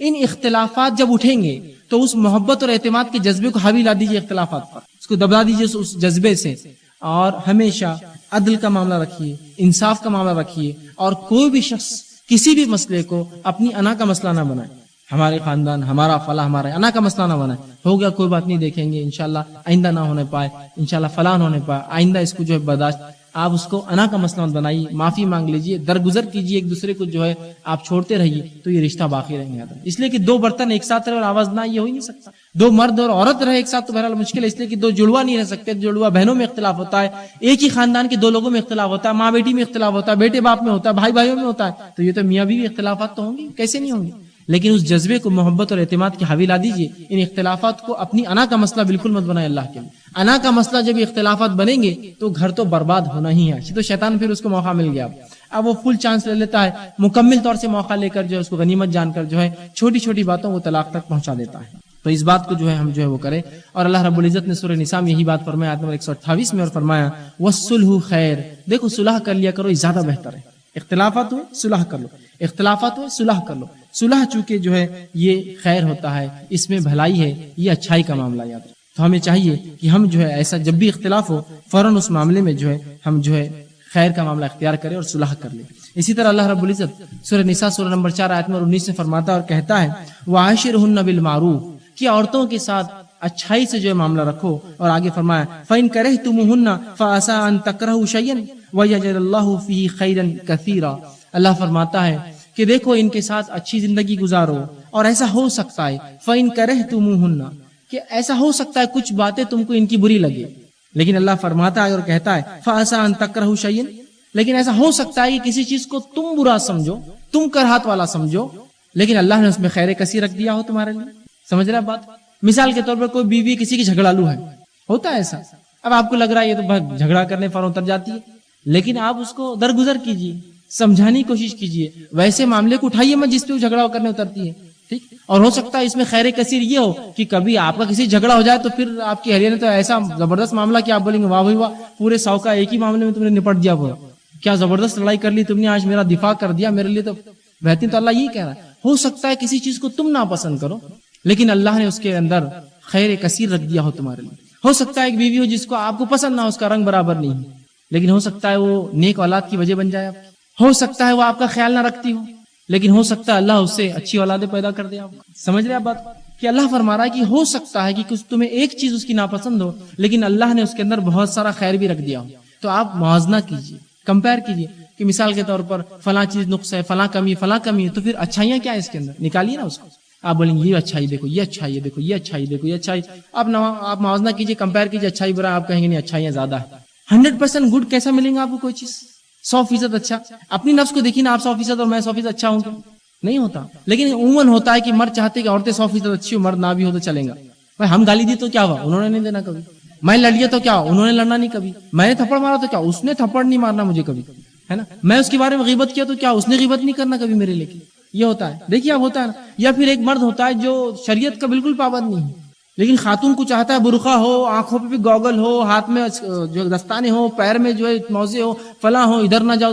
تو سوال یہ ہے بھائی صاحب آپ بھی تو ویسے دیندار بنیے نا. پھر اہلیہ کو تو چاہتے ہیں ہم. میں یہ نہیں کہہ رہا ہوں کہ آپ یہ امید نہ کریں کہ میں بے دین ہوں تو اہلیہ بھی, لیکن دونوں طرف معاملہ ہونا درست. ایسا نہ ہو کہ مرد یہ سوچے کہ میرا معاملہ ہو تو کیا ہو, میں بدنام ہوں تو تم نہیں ہونا فلاں. تو آپ اپنے آپ کو بھی ہم دیکھیں, ہمیں بھی کتنے نقص ہوتے ہیں. کبھی اس بیوی سے پوچھیے مجھ میں کیا نقص ذرا بتاؤ. اور نبی اکرم صلی اللہ علیہ وسلم کے ماں عائشہ کی ایک روایت, ایک حدیث ہے بخاری کی, میں سمجھتا ہوں سب سے طویل روایت ہے وہ بخاری کی, جس میں ماں عائشہ رضی اللہ عنہا ایک مرتبہ ایک مجلس میں گئی جہاں 9 عورتوں نے اپنے ساس اور اپنے شوہر کا تذکرہ کیا. 9 عورتوں نے, جس میں عبداللہ ابن مسعود کی بھی جو ہے بیوی تھی ایک. سب نے تذکرہ کیا اور سب نے پازیٹیو اور نیگیٹو آسپیکٹس بیان کی کہ میرے شوہر میں کیا خصوصیت ہے اور کیا اس میں خامیاں ہیں. ماں عائشہ سنتی رہی, اور اللہ کے رسول صلی اللہ علیہ وسلم سے ان کی ملاقات ہوئی تو کہ اللہ کے رسول سے آپ نے وہ پورا واقعہ بیان کیا اور پورے 9 لوگوں کا واقعہ بیان کیا, اور پھر کہ اللہ کے رسول سے کہا اب جج کرو اس میں سب سے اچھا شوہر کون سا ہے. اور رسول اللہ دیکھیے نبوت کی ذمہ داریاں سب کچھ کر کے گھر تھکے آ رہے آئے, اس کے بعد پورے 9 لوگوں کا قصہ سنا ان سے. بیٹھے رہے, ہاں بولو عائشہ, بولتے رہو پورا. جب 9 لوگوں کا قصہ بول دیا تو کہا کہ اب بتاؤ اللہ کے رسول کی کون اس میں سب سے اچھا شوہر ہے. ماں عائشہ نے ہو سکتا ہے اس لیے بھی سوال کیا ہو کہ رسول اللہ نے سنا نہیں سنا میری بات غور سے. تو کہا تم نے جو بیان کیا فلاں مرد کی یہ صفت ہے, یہ خصوصیت فلاں فلاں, ان تمام واقعات سن کے لگتا ہے عبداللہ ابن مسعود زیادہ بہتر ہے اپنے بیوی کے ساتھ بنسبت باقی 8 کے. تو کہا ہاں ٹھیک ہے. تو اندازہ لگے آپ سنتے رہے, وہ بولتی رہی, اور آپ کا سننا, عورتوں سے بات کرنا, یہ سب چیزیں کیا ہے, یہ سنت رسول ہے, اور یہ رشتوں کو ہموار کرتے ہیں, بڑھاوا دیتے ہیں. تو اسی طرح کچھ ہو سکتا ہے ان میں خامیاں ہوں, لیکن خیر اللہ نے ان میں کثیر رکھا ہے. لیکن یہاں خطاب آدمیوں سے اللہ نے اس لیے کیا کہ عموماً مرد یہ سمجھتا ہے اس کو مکمل حق ہے ان کو رکھنے اور نکالنے کا. تو شریعت یہ کرتی ہے, اس کی خصوصیت یہ ہے کہ جہاں زیادہ کسی کو نقصان ہوتا ہے تو اس کے مقابل جو ہے اسی کے بارے میں بیان کرتی ہے. مثال کے طور پر قرآن میں اللہ نے کہا سورہ نور کے اندر کی معصوم بھولی بالی عورتوں پر, جو مومنہ عورتوں پر الزام لگائیں گا, دنیا اور آخرت میں اللہ ان کے ساتھ برا حال کریں گا, برا سلوک کریں گا, ان کے ساتھ ان کے لیے عذاب ہے. تو کیا یہ مردوں کے لیے نہیں؟ معصوم بھولے والے مردوں پہ جو الزام لگا ان کے لیے بھی ہے, لیکن اکثر سماج میں عورتوں پہ الزام زیادہ لگتے ہیں بنسبت مردوں کے. تو شریعت نے ان سے خطاب کیا کہ ان کو مت لگاؤ, اس لیے کہ تم مرد پہ بھی لگ سکتا ہے لیکن عورتوں پہ زیادہ لگتے ہیں. تو یہاں ہم سے خطاب اس لیے کیا مردوں سے کہ تم اچھے رہو ان کے ساتھ. ہو سکتا ہے ایک چیز تم کو ناپسند ہو لیکن اللہ نے ان میں خیر کثیر رکھ دیا ہو. ٹھیک ہے. اسی طرح عمر ابن خطاب رضی اللہ عنہ کا ایک واقعہ آتا ہے کہ ان کی بیوی نے ایک بار ان سے اختلاف کیا. اختلاف مطلب کوئی رائے میں مجھے ایسا نہیں پسند. عمر ابن خطاب نے تعجب کا اظہار کیا اور کہا کیا تمہاری حالت تھی دور جہالت میں, کیا تمہارے مطلب حال تھا, کیا حق تھے تمہارے پاس, آج کیا اسلام نے تم کو حق دے دی, بس لگی ہمارے پہ چڑھائی کر رہی, تم مجھ سے اختلاف کر رہی ہو, تم کہ اسلام نے تم کو حق دی تو دیکھو آج کیا تم اٹھا رہی ہو اس کا فائدہ کہ مجھ سے اختلاف کر رہی ہو. تو ان کی بیوی نے جواب دیا آپ مجھے تو بڑا کہہ رہے ہیں کہ میں اختلاف کر رہی ہوں, اپنی بیٹی حفصہ وہ کبھی نہیں پوچھتے, وہ تو اللہ کے رسول سے بھی کبھی کبھی اختلاف کرتی ہے, رسول اللہ اس سے بھی ناراض ہوتے ہیں, کیوں اپنی بیٹی کا نہیں بولتے, میرا بول رہے میں اختلاف کر رہی ہوں. تو پتہ یہ چلا کہ نبی اکرم صلی اللہ علیہ وسلم سے بھی ان کی بیویاں اختلاف کرتی تھی. یہ اختلاف کوئی شرعی اختلاف ہاں اور نہ کا, ایمان اور غیر, وہ نہیں تھا چھوٹا کہ یہ کرو نہیں مجھے یہ نہیں کرنا, یہ کرنا. رسول اللہ ناراض ہوتے بھائی کیوں نہیں کیا ہے, مجھے نہیں کرنا. تو پتہ یہ چلا کہ مرد میاں بیوی ساتھ ہوں گے تو اختلافات ہونا ہی ہے, حتیٰ کہ نبی کی بیوی نے نبی سے اختلاف کیا, گویا عورتوں کی فطرت ہے, اس کو سمجھنا پڑے گا. یہی عدل اور انصاف کا تقاضا ہوگا ایک مرد کا. لیکن میں یقیناً یہ نہیں کہہ رہا ہوں کہ اس سے بیویوں کو حق ہے. عمر ابن خطاب سے ان کی بیوی کرتی تھی تو کوئی بیوی گھر جا کے شوہر سے اختلاف کر کہے ابھی واقعہ سن کے عمر ابن خطاب کی بیوی کرتی تو میرے کو کیا, اور ان کی بیٹی حفصہ بھی اللہ کے رسول سے کرتی تھی تو میں کیوں نہیں کر سکتی. نہیں, اس کا مطلب یہ ہے کہ ایسا ہو جاتا ہے سمجھ کے اختلاف, ہم کو سمجھ کر لے کر چلنا پڑے گا اس مسئلے کو. اس حد تک آپ کہہ دیجیے ٹھیک ہے سن لیتا ہوں مان لیتا ہوں, بعد میں آپ سمجھائیے اچھے سے. ابھی اگر بات بڑھائیں گے تو جھگڑا بڑھ جائیں گے, تو ابھی خاموش بڑھ جائے, 10 منٹ بعد بات کیجیے, معاملہ ختم ہو جاتا ہے. اسی طرح جو ہے اللہ کے رسول صلی اللہ علیہ وسلم, جیسا میں نے کہا کہ دل بستگی کے واقعات ہو, اس طرح سے معاملہ ہو, اور عورتوں کے تعلق سے رسول اللہ کی نصیحت بھی آپ سن لیں. آپ نے فرمایا کہ ان کو زیادہ سیدھا کرنے کی کوشش نہ کیا کرو, اس لیے کہ تم انہیں زیادہ سیدھا کرو گے تو یہ ٹوٹ جائیں گے. ایک فطرت ہے ہر کسی کی, اس فطرت کو آپ مکمل تبدیل نہیں کر سکتے, تو بس اتنا ہی کرو جتنے میں تم تبدیلی لا سکتے ہو, اور اس کو چلاتے رہو معاملے. کہ اس سے زیادہ کرو گے تو یہ ٹوٹ جائیں گی, یاد رکھو. اس لیے کہ رسول اللہ فرماتے ہیں کہ عورت جو ہے ہوا جو آدم علیہ السلام کی پسلی سے بنی تھی, اور پسلی ٹیڑھی ہوتی ہے, سب سے ٹیڑھی ہڈی. کہا کہ پھسلی سے بنی ہے، تم زیادہ سیدھا کرنے کی کوشش نہ کرنا ورنہ ٹوٹ جائیں گے، رشتہ ختم ہو جائیں گے، طلاق وصیہ کا معاملہ ہوگا۔ تو پتہ ہی چلا اختلافات تو ہوں گے، اس کو ہم کو لے کر چلنا ہے۔ اسی طرح نبی اکرم صلی اللہ علیہ وسلم کا فرمان ہے، ابو داؤد کی روایت ہے، جو دل بستگی کے واقعات کا میں آپ سے کہہ رہا تھا کہ فراہم کرے، تفریح فراہم کرے، تو ہمیں ضروری ہے۔ رسول اللہ صلی اللہ علیہ وسلم بالخصوص تو کہیں تفریح کے لیے نہیں گئے، یہ بات تو طے ہے، لیکن جب بھی آپ مختلف مورکے اور جہاد پر گئے، غزوات میں، آپ کچھ نہ کچھ صحابیات کو ساتھ لے جاتے اپنے، جو آپ کی ازواج میں سے ہوتی، 2 یا 1 کی باری ہوتی ہے، یہ بار یہ 2 جائیں گے، اگلی بار وہ 1 جائیں گے، اگلی بار وہ 1 جائیں گے، اور وہ ساتھ جاتی، دیکھتی، تو یہ ظاہر سی بات ہے ایک تفریح و دل بستگی کا موقع ہے ان کے لیے۔ اسی طرح ایک واقعہ آتا ہے کہ ماں عائشہ رضی اللہ عنہا فرماتی ہے، ابو داؤد کی روایت ہے، جب میرا رسول اللہ صلی اللہ علیہ وسلم سے نکاح ہوا تو ایک مرتبہ ہم جو ہے گھر کی طرف آ رہے تھے، یہ رات کا موقع تھا، کوئی نہیں تھا دیکھنے والا، اور مدینہ کوئی بہت بڑا شہر بھی نہیں تھا اور اسٹریٹ لائٹس بھی نہیں ہوتے تھے اس زمانے میں۔ رات کا موقع تھا، رسول اللہ نے مجھ سے کہا، عائشہ مجھ سے دوڑ لگاؤں گی؟ تو کہا اللہ کے رسول ہاں دوڑ لگائیں گے، چلیے۔ وہ فرماتی کہ اللہ کے رسول صلی اللہ علیہ وسلم بھی دوڑے اور میں بھی دوڑی، اور چونکہ میں عمر میں کم تھی رسول اللہ سے اور دبلی پتلی تھی، میں آگے اور میں جیت گئی، یہ معاملہ ختم ہوا۔ وہ فرماتی بعد میں ایک موقع ایسا آیا جب شادی کو کافی زمانہ ہو گیا اور میں فربا جسم کی ہو گئی، تھوڑی سی موٹی ہو گئی، رسول اللہ نے پھر مجھے ایک بار اسی موقع، اسی وقت، اسی جگہ کہا کہ عائشہ آج دوڑ لگاؤں گی اتنا ہی ڈسٹینس اسی جگہ سے؟ تو کہا اللہ کے رسول ہاں آج بھی دوڑ لگائیں گے، اور میں بھی بھاگی اور آپ سے بھاگے، لیکن آپ صلی اللہ علیہ وسلم اس معاملے میں آگے بڑھ گئے اور پھر مجھ سے کہا عائشہ پچھلے کا حساب برابر ہوا، تم پہلے جیتی تھی، اب میں نیکسٹ میں جیت گیا۔ تو دیکھیے رسول اللہ یہاں دل بستگی کے واقعات فراہم کر رہے ہیں نہیں کر رہے ہیں؟ یقیناً اس کا آپ ادر وے نہ لے کہ آپ گلمنڈی جیسے چوک پر جائیں گے اور وہاں بولیں گے اب رسول اللہ کرتے تھے میں بھی وہاں سے دکان تک دوڑ لگاؤں گا۔ اس کو آپ شریعت کے جو اس کی عفت ہے، اس کی پاک بازی ہے، اس کا لحاظ رکھتے ہوئے سمجھنا ان واقعات کا کہ وہ رات کا موقع تھا، کوئی دیکھنے والا نہ تھا، تب آپ دوڑے۔ ٹھیک ہے، بات سمجھ میں آ رہی؟ تو پتہ چلا یہ دل بستگی کے واقعات تو تھے جو آپ فراہم کر رہے تھے اپنے بیویوں کو، اور بالخصوص ماں عائشہ رضی اللہ عنہا یہ عمر میں کافی کم تھی، رسول اللہ کا انتقال ہوا تو ان کی عمر 19 سال تھی، تو اندازہ لگا سکتے آپ۔ تو بیوی اگر کم عمر ہو شوہر سے تو اس کو تو بہت زیادہ اس کو خیال رکھنا پڑے گا، اس لیے کہ اس کی عمر کم ہے۔ بلکہ روایت میں آتا ہے جب ان کا نکاح ہوا اور ان کی بیدائیگی ہوئی تو بیدائیگی میں گڑیا بھی ساتھ تھی، بلکہ یہ رسول اللہ صلی اللہ علیہ وسلم کے نکاح میں آنے کے بعد بھی کبھی اپنی سہیلیوں کو بلا کر کھیلا کرتی تھی گھر میں۔ دیکھیے اندازہ لگائیں، تو پتہ چلا بیوی اگر اتنی چھوٹی تھی عمر میں تو رسول اللہ اس کو اس طرح سے اس کو جو منا رہے تھے، اس طرح سے اس سے محبت کر رہے تھے، اس طرح سے اس سے معاملہ رکھ رہے تھے جس طرح سے اس کی عمر کا تقاضا تھا، اس کی ایج کا تقاضا تھا، اس کے ایج گروپ کا تقاضا تھا۔ تو یہ چیزوں کو ہم کو سمجھنا پڑے گا۔ اب انسان سمجھتا نہیں اس معاملے کو، اور بلکہ رسول اللہ کا معاملہ ان کی دوسری بیوی سے برعکس تھا۔ دیکھیے عائشہ رضی اللہ عنہ کے مقابلے میں حضرت خدیجہ کا معاملہ الٹا تھا، وہ عمر میں زیادہ تھی، آپ سب ان کی ہمیشہ رسپیکٹ کرتے تھے، اور وہ رسول اللہ کے ساتھ کچھ نہ کوئی ایسا عمل کرتی جس سے دل بستگی کا موقع ملتے، چونکہ عمر میں زیادہ تھی، رسول اللہ ان سے کچھ کرے تھوڑا سا آڈ تھا تو وہ کرتی، جبکہ اس بیوی کے ساتھ آپ کھیل رہے ہیں۔ دیکھیے اندازہ لگائی تو کتنی سمجھ کا تقاضا تھا اللہ کے رسول میں کہ بڑی بیوی ہے تو اس کا احترام ظاہر سے لازم ہے، اس کو ہم نہیں، چھوٹی بیوی عمر میں تو اس کو آپ سمجھا رہے ہیں۔ تو یہ دل بستگی کے واقعات فراہم کرنا، ایسے موقع دینا ضروری ہے، گھمانے لے جانا۔ لیکن گھمانے سے مراد میں نہیں کہوں گا کہ ایسی جگہوں پہ جہاں گندے قسم کے لوگ آتے ہیں، گندی چیزیں ہوتی ہے یا گندے کام ہوتے ہیں، لوگ بیویوں گھمانے لے جاتے ہیں تھیٹر میں، تھیٹر کو گھمانے کی جگہ ہے، یہ کوئی موقع ہے وہاں لے جائے اس جگہ میں؟ وہاں تو جا کر آپ فحاشی سکھائیں گے، ظاہر سی پھر کیسے امید کریں گے کہ وہ آپ کے نکاح میں درست رہے جب آپ اس کو دکھا رہے گندی چیزیں؟ زنا کے علاوہ کیا ہوتا ہے؟ ہر پکچر اور ٹی وی کی بنیاد زنا، کچھ نہ کچھ زنا ہی رہتا، کچھ نہ کچھ ایسے معاملہ ہوتے ہیں جو تمام کے تمام حرام کاریوں جو ہے وہ، تو یہ ہوتا ہے۔ تو اس کو سمجھنے کی ہمیں ضرورت ہے کہ فراہم کر ایسے موقع، اچھی جگہ ہوتی ہے، تفریح گاہیں ہوتی ہے، ایسی جگہیں ہوتی ہیں جہاں انسان سیکھ سکتا ہے، کچھ ایسی جگہ لے جائے جہاں سیکھے وہ، یہ بہت زیادہ اہم اور ضروری یاد رکھیں، ٹھیک ہے؟ اسی طرح جو ہے نبی اکرم صلی اللہ علیہ وسلم اپنی بیویوں کی دلجوئی کے لیے گھر کے کام کاج بھی کرتے ہیں۔ کسی نے ایک بار سوال کیا کہ اللہ کے رسول کے گھر کے حالات کیا ہوتے جب آپ نبوت کی ذمہ داریوں سے فارغ ہو گھر جاتے، کیا کرتے؟ تو ماں عائشہ نے فرمایا رضی اللہ عنہا، اللہ کے رسول جب نبوت کی ذمہ داری سے فارغ ہو کے گھر آتے تو کبھی آپ بکریوں کا دودھ دھو دیتے، کبھی مجھے آٹا گوندھ دیتے، کبھی جو ہے کپڑوں میں پیمن لگا لیتے اپنے خود، جوتے کو سیلیا کرتے اور ہمارے کام کاج میں ہاتھ بٹاتے۔ تو پتا چلا نبی اکرم صلی اللہ علیہ وسلم اتنی ذمہ داریوں کے باوجود بھی نبوت کی بیووں کے کام کاج میں ہاتھ بٹاتے تھے۔ اندازہ لگا یہ نبی ہے اور آخری نبی اللہ کی، یہ اسوہ ہے ہمارے لیے، ان کی زندگی ہمارے لیے نمونہ ہے۔ کیا کبھی ہم نے یہ کیا؟ ہم تو یہ سمجھتے اب نکاح ہو گیا تو نوکرانی آ گئی گھر کے اندر، اب تو 100% ورک اس کو کرنا ہے، اور اگر کبھی پانی اس نے مانگ لے بیچاری مجبوری میں تو یہ تو حق میرا تھا پانی مانگنا، آپ نے کیسے پانی مانگ لیا؟ رسول اللہ کام کر رہے ہیں، آٹا گوندھ رہے ہیں، گھر کے کام کاج میں کیا نہیں ہو سکتا ہے؟ سب الگ وہ فرماتی ہاتھ بتاتے ہمارے، بلکہ خود کے کام تو خود ہی کرتے، پیمن لگا لیتے، جوتے سی لیتے، پھٹ جاتے تھے، باقی ہمارے کام بھی جو ہے کر دیتے تھے، گویا اپنا کام آ کر نہیں بولتے، ہمارے کام آ کر جو ہے سہولت کر دیتے تھے۔ تو یہ ہم کو کرنا پڑے گا، اس سے محبت الفت بڑھتی ہے، یاد رکھیں، ٹھیک۔ اسی طرح جو ہے معاشی تحفظ، مرد کو اللہ رب العزت نے قوام بنایا، اس کی وجہ کیا ہے؟ معاشی تحفظ، وہ جو ہے رزق جو ہے روزی لاتا ہے کما کر۔ اللہ کے رسول صلی اللہ علیہ وسلم نے ایک بار سوال کیا، ایک صحابی نے، ابو داؤد کی روایت ہے، اور کہا اللہ کے رسول کہ بیویوں کے ہم پر کیا حق ہے معاشی اعتبار سے، فائنینشیل کیا ان کے رائٹس ہیں ہمارے اوپر؟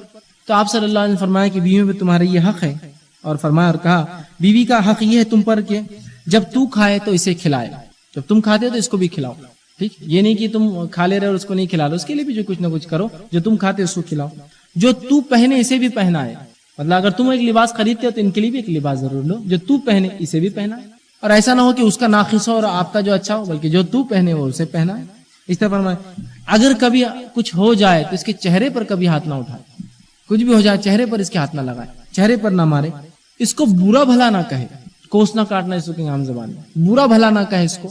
اور آخر میں فرمایا علیحدگی اختیار کرنے کا ارادہ بھی کرے تو گھر سے نہ نکالے اس کو، بستر الگ کرے، یا تم ادھر سنا میں ادھر تم سے ناراض ہوں، گھر سے الگ نہیں کرنا، کسی گھر سے الگ ہوا کہ پھر شیطان بیچ میں آتا ہے، ادھر بھی لوگ اچھلتے ادھر بھی اچھلتے، معاملہ کیا ہوتا ہے سب کو پتا ہے۔ تو کبھی اپنے بستر اگر علیحدگی اختیار کرے تو گھر سے مت نکالنا اس کو کبھی اپنے باہر۔ کتنے اچھے رائٹس بتایا آپ نے، جس کے اندر 2 رائٹس تو اس کے جو ہے بالکل فائنینشیل ہے، اس کا معاشی تحفظ ہے کہ اس کو ہم دیا جائے، ٹھیک۔ اسی طرح ایک صحابی اللہ کے رسول کے پاس اور کہ اللہ کے رسول میرے پاس 1 دینار ہے، کیا کروں؟ تو آپ صلی اللہ علیہ وسلم فرمایا، مسند احمد کی روایت ہے، انفق علی نفسک، اپنے نفس پہ خرچ کر لیں۔ کہا ایک اور ہے، کیا کروں؟ تو کہا انفق علی اہلک، بیوی پر خرچ کر، پھر جب زیادہ ہے تیرے استعمال۔ پھر کہا ایک اور ہے، کیا کروں؟ تو کہا انفق علی ولدک، بچوں پہ خرچ کر اپنے۔ پھر کہا ایک اور ہے، ان کے 4 تھے، تو کہا اب چوتھے کیا کرو؟ کہا فانت ابصر، اب تجھے معلوم ہے کیا کرنا ہے، تیرا استعمال ہو گیا، گھر کا معاملہ ہو گیا، اللہ کے راہ میں خرچ کر، زیادہ ہے نا استعمال سے، آپ سمجھ رہے۔ اسی طرح آپ صلی اللہ علیہ وسلم، مسلم کی روایت ہے، 1 دینار وہ ہے، آپ فرماتے جو جہاد میں خرچ ہوتا ہے۔ پیسے کے بارے میں آپ کیٹیگری کر رہے ہیں، فرق کریں۔ 1 دینار وہ ہوتا ہے جو جہاد میں خرچ ہوتا ہے، 1 دینار وہ ہوتا ہے جسے تم غلام آزاد کرتے ہو، یہ عمل بہت افضل ہے، جہاد غلام آزاد کرنا بہت افضل عمل۔ 1 دینار وہ جو تم جہاد میں خرچ کرتے ہو، 1 دینار وہ جس سے تم غلام کو آزاد کرتے ہو۔ فرمایا 1 دینار وہ جو تم بیوی بچوں پر خرچ کرتے ہو، اجر کے اعتبار سے بیوی بچوں پہ خرچ کیا دینار یہ دونوں دینار سے افضل ہے، اجر کے اعتبار سے یہ دینار سب سے افضل ہے جو بیوی بچوں پر خرچ ہوا۔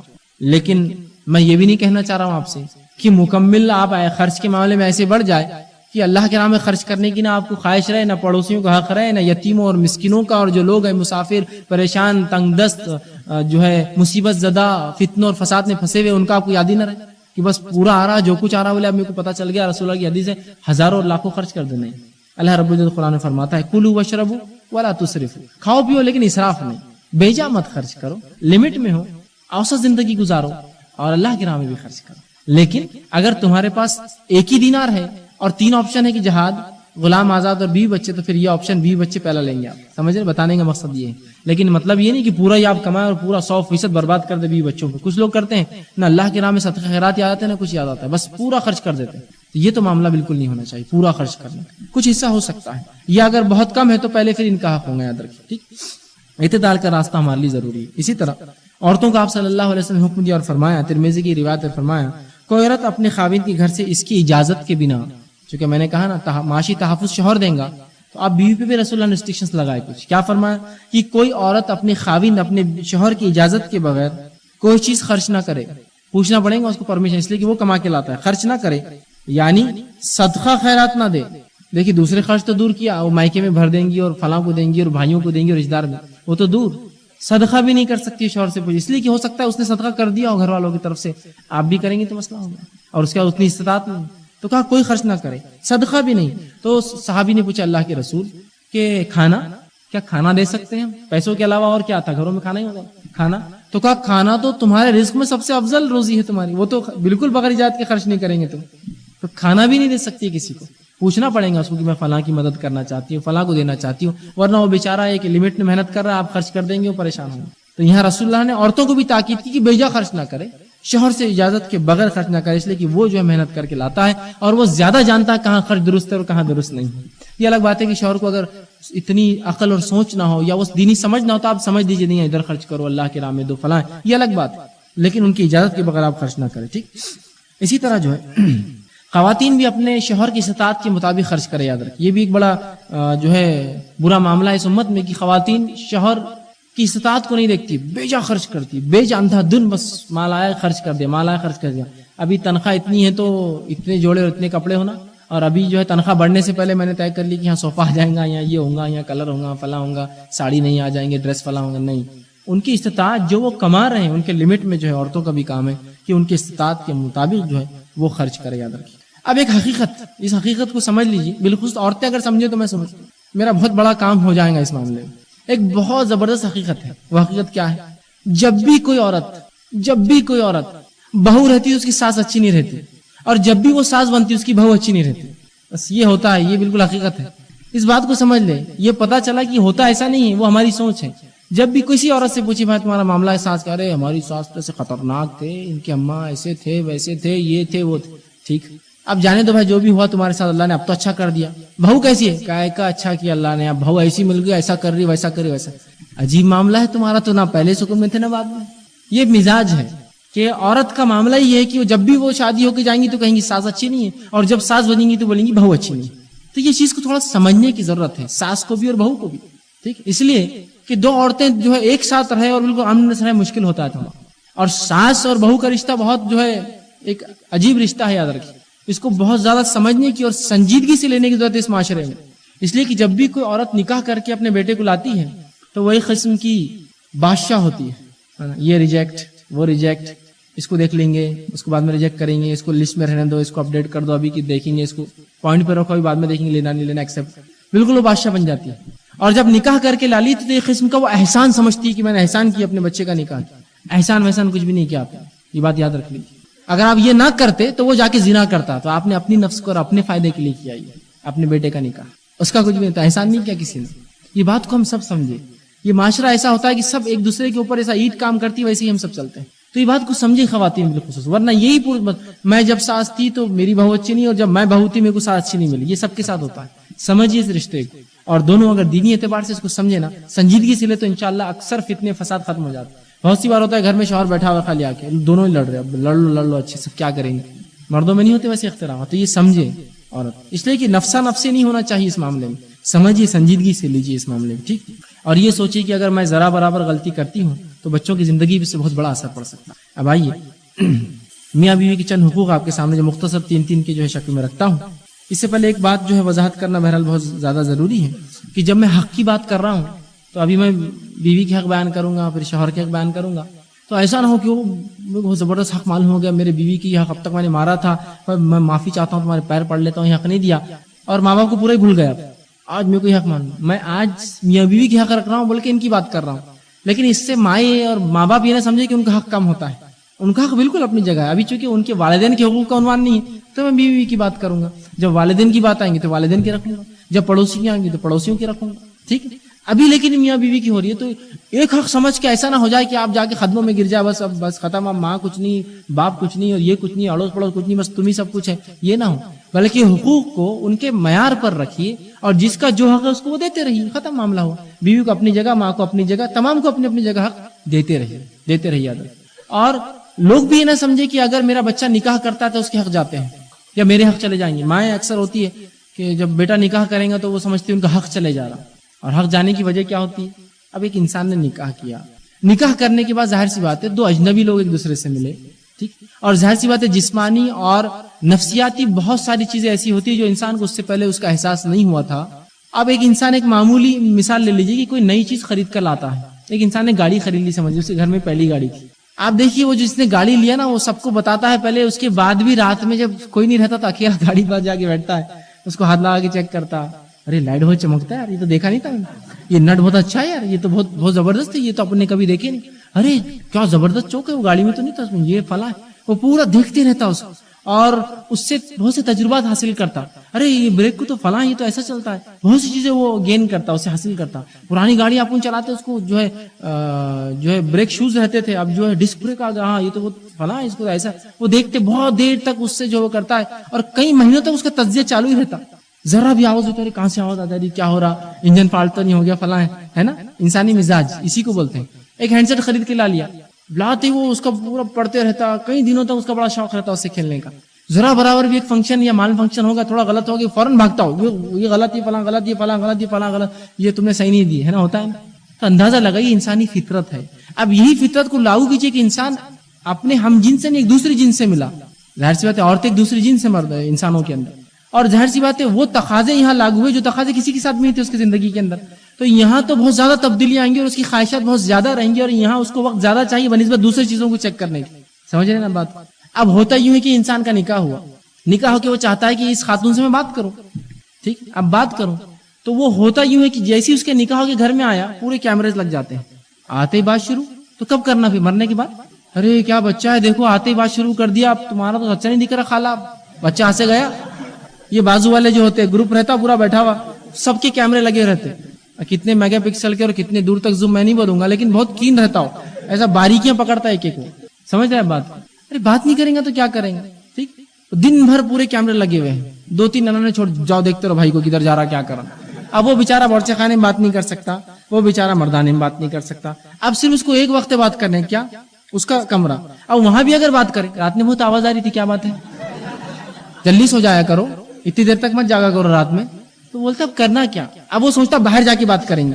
اب وہ باہر لے جا کے بات کیا, بہت دیر ہوگی آئے نہیں اب تک, کدھر گھوم رہے, زیادہ مت گھما کرو, نئی دلہن ہے, فلاں ہو سکتا, بہکا سکتی فلاں, جلدی آؤ واپس, کہاں جا رہے. وہ بولتا ہے کروں تو کیا کروں. سمجھ رہے ہیں بات کو؟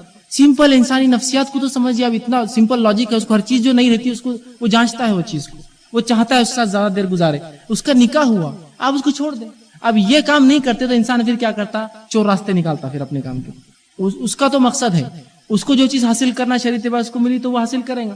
پھر وہ راستے نکالا تو دیکھو اب وہ وہاں بیٹھے تھے, اب کبھی سمجھو چلا گیا, اب خاموشی سے گھر میں نہیں بولا چلو وہاں تو بات نہیں, یہاں کسی نے خبر دے دی وہاں بیٹھا ہوتا تمہارا بیٹا گیا ہوتا, اور بیٹے کو کم اس کو لے کے چلے گئے, میرے بیٹے کو ابھی سے فلاں یہ وہ اور وہ. تو میں ہمیشہ کہتا ہوں بالخصوص ماؤں سے, لڑکوں کی اور دیگر خواتین سے, تھوڑی دیر کے لیے کیمرے بند کر دے, اپنے جانے دے ان کو. انسانی فطرت کا یہ تقاضا ہے, اس کو شریعت نے بھی سمجھا ہے. اس لیے نبی اکرم صلی اللہ علیہ وسلم فرماتے ہیں, اور آپ نے کہا کہ جیسے نکاح ہو جائے الگ کر دو اس کو, ختم معاملہ. اور ایسے بہت سارے میں نے لوگ دیکھے جو آج کے دور میں بھی جو ہی لڑکے کا نکاح ہوتا ہے کم از کم کچھ نہیں تو سال بھر کے لیے دوسرے گھر میں رکھ دیتے, بھائی ادھر رہو تم سال بھر ایٹ لیسٹ. اس لیے کہ انسانی فطرت تقاضا ہے, اگر یہاں رہوں گے تو اس کو ساس کو برا لگے گا کہ میرے بیٹا فنا ہے, تو یہاں تمہارا حق نہیں, تو تم 1 سال جاؤ بعد میں آ جانا ہوگا. ایسے بھی لوگ ہوتے ہیں, یا پھر الگ چولہا کر کے بولتے ہیں اب الگ رہو. یہی شریعت چاہتی ہے, یاد رکھیے. اب جب یہ نہیں کریں گے, حق نہیں دیں گے, تو اور پھر بعد میں وہ گھومے گا تو پھر وہاں پکڑ یہاں پکڑ, یہ درست نہیں ہوتی. تو تھوڑی دیر کے لیے سب چیزیں چھوڑ دے. کوئی بیٹا ہاتھ سے نہیں جا رہا آپ کے اس میں. آپ کو ایسا کیوں لگتا ہے کہ وہ لڑکا آپ سے جو آپ سے پیدا ہوا, جس کی شریعت نے اتنے حق آپ کے اس پہ رکھے, ایک جھٹکے میں کوئی عورت اس کو اٹھا کے لے جائیں گے؟ یہ الگ بات ہے کہ نیا نکاح جب انسان کا ہوتا ہے تو اس کو ایک خواہش رہتی ہے, اس میں ایک جذبہ ہوتا ہے, اس کو اب ختم ہونے دے, بعد میں معاملہ بالکل نارمل ہو جاتا ہے. اب انسان جو ہے کسی کو تحفے دینا اچھی بات ہے, اپنی بیوی کو تحفہ دینا چاہتا ہے, اب کیسے دے نہیں سکتا. چھپ کے لایا تو کسی نے گھٹا لیا تو وہ مسئلہ, دے دیا بعد میں پتا چلا تو وہ مسئلہ, کون دیا, کہاں سے آیا, اوفو پوری تنخواہ وہاں برباد ہو رہی تمہاری تحفوں میں, تو بھی انسان پریشان. تو اس کو اگر معاشرہ نہیں سمجھیں گا تو لوگ وہ طریقہ اختیار کریں گے جو کلچر نہ اسلامک کلچر ہے, جو طریقہ نہ اسلام کا طریقہ ہے, نہ جو ماحول اسلامی ہوگا. پھر ہم بولیں گے ارے ایسا لوگ کیوں کر رہے ہیں, بھاگ جا رہے ہیں, فلاں کرے, شادی کے بعد ہی بھاگ جاتے کچھ لوگ گھر سے بیوی کو لے کے اپنے, کیوں تو بولتے تنگ آ گیا میں لوگوں سے, نہ بات کرنے دیتے نہ سنبھلنے دیتے مجھے. ٹھیک, تو یہ مسئلہ ہوتا ہے, اس کو سمجھنے کی کوشش کریے. ٹھیک, بہرحال تو میں حق جب بتا رہا ہوں تو ایک کا حق دوسرے پہ, تو آپ اس کو فوقیت دے کر دوسرے کا ختم مت کیجیے. ابھی جو عنوان ہے اس وجہ سے میں جو میاں بیوی کے حق بات کر رہا ہوں. ٹھیک, اب سب سے پہلا جو ہے بیوی کے کچھ حقوق میں آپ کے سامنے رکھ دیتا ہوں. پہلا حق یہ ہے کہ اس کو مہر ادا کرے. دوسرا حق یہ کہ اس کا نان و نفقہ, اس کا خرچ اٹھائے. تیسرا حق یہ کہ اس پہ ظلم زیادتی نہ کرے. بس یہ 3 اس کے امپورٹنٹ حق ہیں. اس کے اندر کچھ باتیں رکھتا ہوں. پہلا حق اس کا یہ ہے کہ اس کا مہر ادا کرے. مہر بیوی کا پہلا حق ہوتا ہے, بس فرسٹ رائٹ ہے اس کا, یہ جب ہم نکاح کرتے ہیں. بہرحال اس میں بھی ہم کہاں تک حق مارتے ہیں مجھے بتانے کی ضرورت ہے, نہ تفصیلات میں جانے کی ضرورت ہے. ایسے کئی لوگ ہیں جو مر گئے, جنہوں نے اب تک مہر نہیں دیا. کئی لوگ ہوں گے جو مر گئے, اور کئی لوگ اس مجمع میں اور جو بعد میں سنیں گے میری یہ کیسٹ اور DVD جب بنیں گی, انہوں نے حق اب تک مہر نہیں دیا ہوں. فرسٹ رائٹ ہے اس کا بیسک. مہر تو دینا دور, مہر تو دور, اس سے کیا کیا لے لیا وہ اندازہ لگائیے آپ. جہیز دو, یہ دو, بستر دو, سامان دو, واشنگ مشین تمہاری بچی کے لیے, میرے کو کہاں ضرورت ہے, یہ دو, فلاں دو, زیورات دو, فلاں دو, جوڑا. کیا ہے سبحان اللہ, تو ایسی زندگیوں پر کہ جس کے تعلق سے اللہ کہتا ہے الرجال قوامون علی النساء, مرد تم کو فوقیت اس لیے کہ تم کماتے ہو, اور تمہیں بھکاری بن کے بیٹھے ہو مانگتے ہو اسے شادی کے دن. قوامیت تم نے خود کھوئی, ہم نے خود کھوئی, لہٰذا پھر حکمرانی ان کی آئیں گی, جو دیں گا اس کی حکومت چلتی ہے. ایک صاحب مجھے ایک دن کہنے لگے کہ آپ کو بہنیں ہیں, میں نے کہا بہنیں ہیں, تو کہا ان کو حیدرآباد میں دیجیے, آپ بڑا فائدہ ہوگا آپ کو. میں نے کہا کیوں, کیا فائدہ ہوگا اسپیشل؟ کہا کہ بہت سکون میں رہیں گی آپ کی بہن. میں نے کہا کیوں؟ کیونکہ انہوں نے کہا میں نے اکثر لوگوں کو دیکھا ہے اس شہر کے اندر، اکثر لوگ جو ہے اپنی بیویوں کی بات سنتے ہیں، تو لہٰذا آپ کی بہن بھی بڑی خوش رہیں گی، ان کی حکومت ہر جگہ بیوی کی، جیسا کہ کہیں آپ گئے مجھے کرایہ گھر چاہیے تو بولتے ہیں میں بیوی سے پوچھ کے آتا ہوں، کہیں آپ گئے فلاں ہے تو وہ میں ذرا اہلیہ سے بات کر لیتا ہوں، مشورہ الگ چیز ہے لیکن وہاں اجازت لینا پڑتی ہے، تو وہاں دیجیے بڑا سکون میں رہیں گا۔ میں نے ایسا کیوں ہوتا ہوں گا؟ سیدھی سی بات ہے، جب نکاح ہوتا ہے تو جب لیتے ہیں نا تو پھر سننا پڑتا ہے بعد میں، یہ اس کی مین وجہ ہے کہ لیتے ہیں تو پھر کہاں سے منہ کھولیں گے؟ اگر آپ ذرا کرے تو بولتے بستر میرے باپ کا، ہٹ جاؤ ایسے، بستر سے الگ کر ہی نہیں سکتے آپ کو الگ ہونا پڑے گا بستر سے جب بھی مسئلہ ہوگا، تو سمجھ رہے ہیں بات؟ تو جب لے لیتے ہیں جو خوامیت دی اس کو ختم کر دیتے ہیں، تو پھر معاملہ یہ ہوتا ہے جب دینے والا ہاتھ جو ہے افضل ہوتا ہے لینے والے سے، تو آپ کا ہاتھ جب دینے والا اللہ نے بنایا تھا آپ نے لینے والا بنایا، تو پھر سنیے بات سمجھنے کی کوشش کریے کہ مہر حق ہے، مہر دینا تو دور، ہم لوگ اس سے لیتے، شرم کی بات، بہت شرم کی بات، تو مہر دیجیے، ان کا بنیادی حق ہے۔ ہاں تھوڑا سا اس کو تاخیر سے دے سکتے ہیں آپ، تھوڑا لیٹ کر سکتے ہیں، لیکن وہ شریعت نے جو تھوڑا لیٹ کیا نا تو اس کو ایسا لیٹ کیا ہم نے کہ بیچارہ وہ جب لیٹ جاتا ہے مر جاتا ہے تو کچھ عورتیں اس کو لاتی ہے، بولتی دیکھو یہ تمہارا شوہر تھا بہت اچھا تھا فلاں ہے، اس کو معاف کر دو بیچارے، تو وہ کہتی ہے کہ ماٹھی میں نے زندگی میں نہیں دیا، اب مرنے کے بعد کیا دیں گا؟ معاف کیجا، کیا زندگی گزر گئی، اس کا مہر نہیں ملا، باندھا بھی تو 500 700 800 1000 روپے مشکل سے، وہ بھی نہیں دیے، یہ حق ہے، یہ شرط نکاح کی معلوم۔ رسول اللہ فرماتے مہر دو اس لیے کہ یہی وجہ ہے جس سے تم عورتوں کی شرمگاہوں کو اپنے اوپر حلال کرتے ہو، یہ وجہ اس حلال جو شرمگاہ ہوتی ہے نا ان کی پہلے کیوں حرام تھی ہم پر؟ مہر دیا بات طے ہوئی جبھی تو حلال ہوا نا، تو کہا یہی تو وجہ ہے تمہاری شرمگاہوں کو حلال کرنے کی، اور اسی کو نہیں دیتے۔ انجمن کیش، ہال کیش، جوڑا گھوڑا کیش، پھول ہار سب کیش ہے نا، کسی کو ادھار ملتا ہے کیا؟ نہیں، سب کیش، جو کیش ہونا تھا وہ ادھار دیں گے نا، کہاں جا رہے بھاگ کر، دیں گے نا، اور دینے کی پوری زندگی گزر جاتی ہے، اور باندھتے بھی اتنا ہے کہ وہ بولتی کیا فائدہ، اس سے زیادہ تو جو ہے کہیں ہمیں صدقہ کر دیا آج تک، 500 روپے مہر، 700 روپے مہر، 800 کو مہر ہے، اور شادی میں خرچ 10 لاکھ روپے، کچھ تو پروپورشن میں دیجیے اس کو مہر اس کا، ٹھیک، اور نقد دیجیے اس کو۔ ہاں جو مجبور ہے، پریشان حال ہے، تنگ دست ہے، آج پیسہ نہیں نکاح کرنا چاہ رہا ہے، کل دے، پرسوں دے، 5 دن 10 دن، یہ تھوڑی کہ زندگی گزار دے، یہ اس کا حق ہے، سب سے پہلے اس کو دیجیے، ٹھیک ہے۔ اس لیے کہ اللہ رب العزت نے قرآن میں فرمایا سورہ نساء سورہ نمبر 4 آیت نمبر 2 میں وَآتُوا النِّسَاءِ صَدَقَاتِهِنَّ نِحْلًا، عورتوں کو جو ہے ان کا مہر راضی خوشی دو، ان کو خوشی دو، بالکل اسی کوئی مقدار شریعت نے نہیں مان دی، آپ جو چاہے بہرحال دے سکتے ہیں، کم زیادہ آدمی کی استطاعت کے مطابق ہو دے۔ اسی طرح اللہ رب العزت فرماتا ہے آگے اسی آیت میں فَإِن طِبْنَ لَكُمْ عَنْ شَيْءٍ مِّنْهُ نَفْسًا فَكُلُوهُ هَنِيًّا مَرِيًّا، اگر اس مہر میں سے عورت تم کو کچھ معاف کرنا چاہے یا دینا چاہے واپس تو لے کر آرام سے کھاؤ، پھر مسئلہ نہیں۔ اور بیوی کو مہر دیا، بیوی نے کہا واپس لے لیجیے آپ، تو کوئی مسئلہ نہیں، اگر دے دے تو آپ کھا سکتے ہیں، لیکن یہ حق ہے، اس کو دیجیے سب سے پہلے، ادھار مت رکھیے اس کو، تھوڑا بہت ٹھیک ہے۔ اسی طرح اللہ کے رسول صلی اللہ علیہ وسلم نے حدیث میں بہت ایک عجیب بات ہے، یاد رکھیے، ایک ایسا عمل جو سنت ہے لیکن اس میں تھوڑا بدل جانے سے کیا نقصان ہوگا، مسند احمد کی روایت ہے، آپ صلی اللہ علیہ وسلم فرمائے جو شخص نکاح کرے اور مہر دینے کا ارادہ نہ ہو، باندھو 50,000 کیا ہوتا، اور دینے کا ارادہ نہیں، جو شخص نکاح کرے اور مہر دینے کا ارادہ نہ ہو اس نے زنا کیا، اندازہ لگایا، نکاح سنت ہے، جو شخص نکاح طے کرے اور دینے کا ارادہ نہ ہو اس شخص نے زنا کیا، اندازہ لگائی مہر کتنی اہم چیز، تو اس کو ضرور دیجیے، اس کا پہلا حق ہے، بیسک رائٹ ہے، اس کو دے، کیا کرے کیا نہیں اس کا مسئلہ نہیں، تو دینے کے بعد کہاں خرچ کرے، کہاں رکھے، میں رکھ لوں گا میرے پاس ہی، تو وہاں پاس سے گم جائیں، چھوڑ دیجیے، اس کا حق ہے، خرچ کرے، صدقہ کرے، دے دینے تو مسجد کو دے دیں گے اپن، تم کون ہوتے بولنے والے، وہ دیں گی نہیں تو نہیں دیں گی، پھینکیں گی، چھوڑ دو اس پر، نہیں مسجد کو دے دیں گے اپن، کیوں تم دے رہے تھے کہ اپنے جیب سے، نہیں تو پھر اب اس کا پیسہ کیوں مسجد میں دیں گے آپ،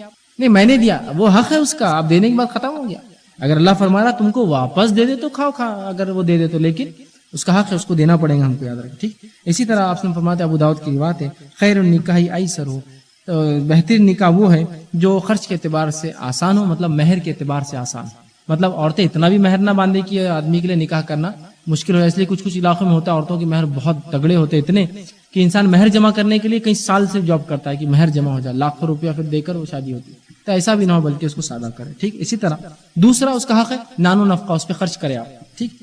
اس کے تعلق سے بہرحال اللہ رب العزت نان و نفقے کے تعلق سے یاد رکھیے، اللہ رب العزت چونکہ عورتوں کو گھر میں رہنے کا حکم دیا ہے، اور سورہ احزاب کی آیت نمبر 33 میں اللہ نے فرما رکھا وَقَرْنَ فِي بُيُوتِكُنَّ، اور تم اپنے گھروں میں ٹک کر رہو، عورتوں کا کام کمانا نہیں ہے، ان کا کام ہے گھر میں رہنا، تو ظاہر سے جو عورتوں کو ٹک کر رہنے کا حکم دیا تو مردوں کا حق ہے کہ وہ کما کر لائے، اور عورتوں کو کیوں رکھا گھر کے اندر؟ تاکہ اولاد کی تربیت کرے، کمانے دھمانے کا تم فکر مت کرو، وہ ذمہ مردوں کا ہے، یاد رکھیے۔